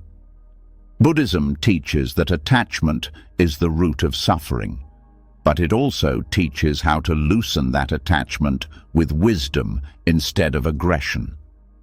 A soft exit is not about pretending something didn't hurt. It's about not needing to carry that hurt like a badge. It's about seeing the pain, acknowledging the history, and still choosing to walk away without dragging it into your future. One of the first steps to a soft exit is identifying what you're still hooked on. It may not be love. It may be the desire to be right, the need to be understood, the fantasy of justice, the hope that one day they'll realize what they did. These hooks keep you tethered long after the situation is over, and the truth is, most people never get the closure they imagined. What you get instead is the chance to offer yourself something better, peace without permission. You don't need them to explain. You don't need them to say sorry. You don't need them to suffer. You just need to choose not to let them live in your nervous system anymore. That's where detachment begins, not in pushing them away, but in unhooking your identity from theirs. Saying, I release this story, I release this role, I release this version of me that needed their validation. Soft exits are not always visible. You might still see the person, still work in the same place, still walk past the memory. But energetically, something has changed. You stop reacting. You stop needing a storyline. You stop letting their presence shape your peace. That's not cold. That's sovereignty. That's how you make space for the life that's waiting beyond the noise. Forgiveness plays a key role in this process, but not forgiveness as erasure. Forgiveness as a way to stop offering your energy to something that no longer feeds your well-being. It's not saying what happened was okay. It's saying you're not going to keep letting it echo in your mind. It's not a gift to them, it's a release for you. Forgiveness says, I'm done hosting this wound. Compassion also matters here, especially self-compassion. Because walking away often brings guilt, even if the space was toxic, even if the person was harmful. You wonder, did I do enough? Should I have stayed? Could I have saved it? But the soft exit honors that not everything broken needs fixing. Not everything painful needs revisiting. Sometimes the most compassionate thing you can do for yourself and for them is leave with grace. The energy you carry when you exit determines how you start the next chapter. If you leave with rage, that rage becomes your atmosphere. If you leave with victimhood, that becomes your identity. But if you leave with presence, if you leave with the truth that this was one part of your path and not the definition of your being, then what comes next is not a reaction, it's a choice. It helps to create rituals around leaving, not dramatic ones, simple ones, writing a letter and not sending it, closing your eyes and imagining your energy returning to you, breathing deeply and saying, this is mine, that is theirs, I release it. These small acts anchor the exit. They remind the body that something has ended, and they begin the process of reclaiming space for something new. Another part of the soft exit is letting go of needing to be remembered correctly. This is where many people get stuck. They want to control the narrative, to ensure others know what really happened. But Buddhist detachment teaches that peace comes not from being understood, but from understanding yourself. Your clarity is enough. Their version doesn't need to match. Let them have their story. You're writing a new one. Leaving doesn't always mean disappearing. Sometimes it means changing the role you play, the tone you bring, the way you show up. You no longer respond with tension. You no longer engage in the old dance. You shift the pattern, and in doing so, the energy between you transforms, even if the situation doesn't. This requires patience. Soft exits are not always instant. The hooks may tug, the mind may return, but each time you breathe and choose not to reattach, the grip weakens. It's not about never thinking of them again. It's about no longer thinking of them with pain. And that shift is a quiet revolution. You are not abandoning anything by walking away. You're honoring what's already ended. You're recognizing that not every ending needs closure, that sometimes peace comes not from finishing the sentence, but from dropping the pen entirely. The soft exit is not escape. It's not denial. It's not withdrawal. It's a sacred return to yourself. A way of saying, I can love from afar. I can forgive without forgetting. I can end something without anger. And I can carry only what's mine. So when the time comes, when the weight gets too heavy or the room too small, don't wait for the perfect moment. Don't wait for them to make it easy. Choose yourself. Walk away, not with rage, not with sorrow, but with the steady breath of someone who knows their peace is no longer up for negotiation. That's the soft exit. And once you've stepped away without dragging the weight, once the past no longer grips your nervous system and the space ahead feels clean, you begin to notice a different kind of exhaustion. Not from big events, not from painful relationships, but from something much smaller, something softer, almost invisible. A quiet voice that mutters all day long about the weather, about your reflection, about someone's tone, about the timing, the slowness, the noise. It's not rage, it's not sadness, it's something more subtle, something constant. It's complaint. And what no one tells you is that this quiet habit is one of the greatest thieves of peace. Most people think complaints need volume, that unless you're shouting or ranting, it doesn't count.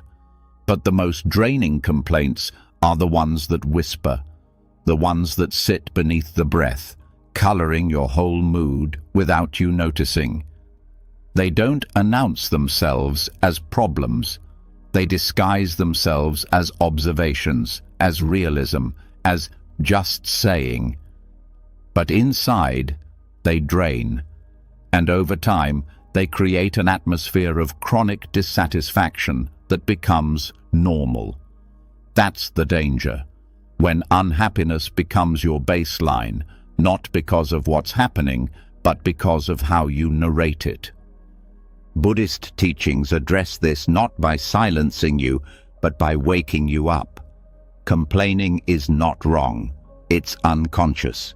It's often the mind trying to protect itself from discomfort. It wants control. It wants improvement, but it doesn't know how to ask for help or make changes without resistance. So it complains, sometimes aloud, sometimes only in thought. Either way, it leaks energy, a little at a time, but constantly.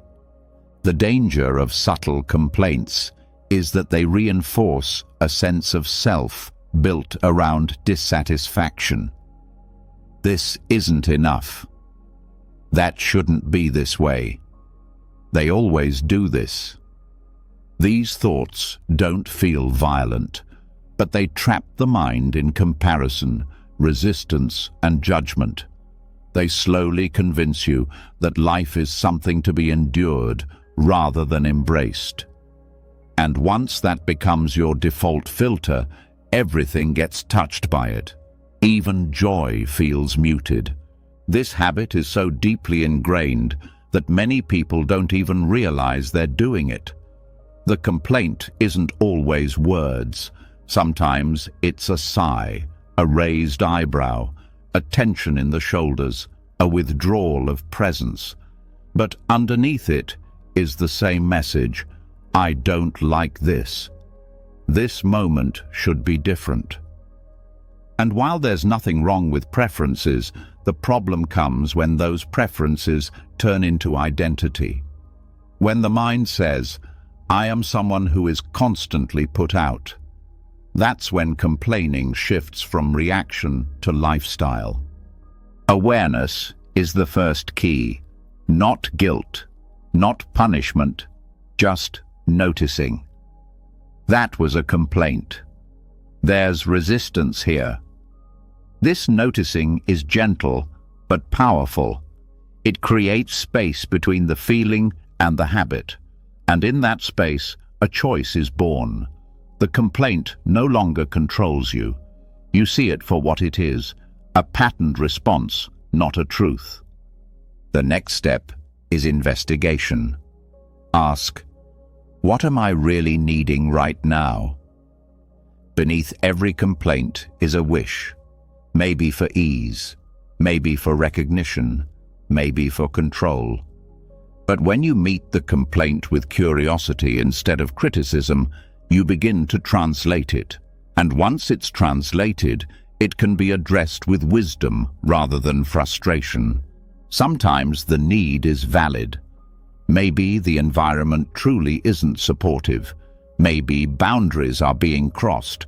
But not all complaints require reaction. Some require reframing. The practice becomes asking, is this something I can change, something I can leave, or something I can soften around? If it's changeable, take action. If it's not, meet it with breath, with stillness, with a shift in posture. These are not passive responses. They are the movements of a mind reclaiming its peace. Another layer of complaint is internal. The mind complains about itself. I'm too lazy. Why did I say that? I never get this right. These thoughts are quieter than self-hate, but more damaging because they feel true. Buddhist compassion offers another way. Instead of arguing with these thoughts or trying to replace them with affirmations, it invites you to meet them like clouds. Ah, there's that story again. There's that tightness. You don't need to solve the complaint. You just stop feeding it. Gratitude is often offered as the opposite of complaining, but it's more than that. It's a natural outcome of presence. When you really see this moment fully, without resistance, you notice what's working. The breath, the warmth, the colors, the sounds. Gratitude isn't forced. It arises when complaint quiets. When you stop arguing with the way things are, appreciation fills the space. But this doesn't mean pretending to like everything. Buddhist presence isn't about fake smiles. It's about honest relationship to what's real. You can acknowledge discomfort without reinforcing victimhood. You can say, "This hurts," without saying, "Life is against me." That's the shift. That's where energy returns. Not because everything is ideal, but because you've stopped fighting what is. Some complaints are inherited from family, from culture, a way of relating to the world that was modeled and absorbed. This is just how we talk. We always point out what's wrong. These patterns don't belong to you.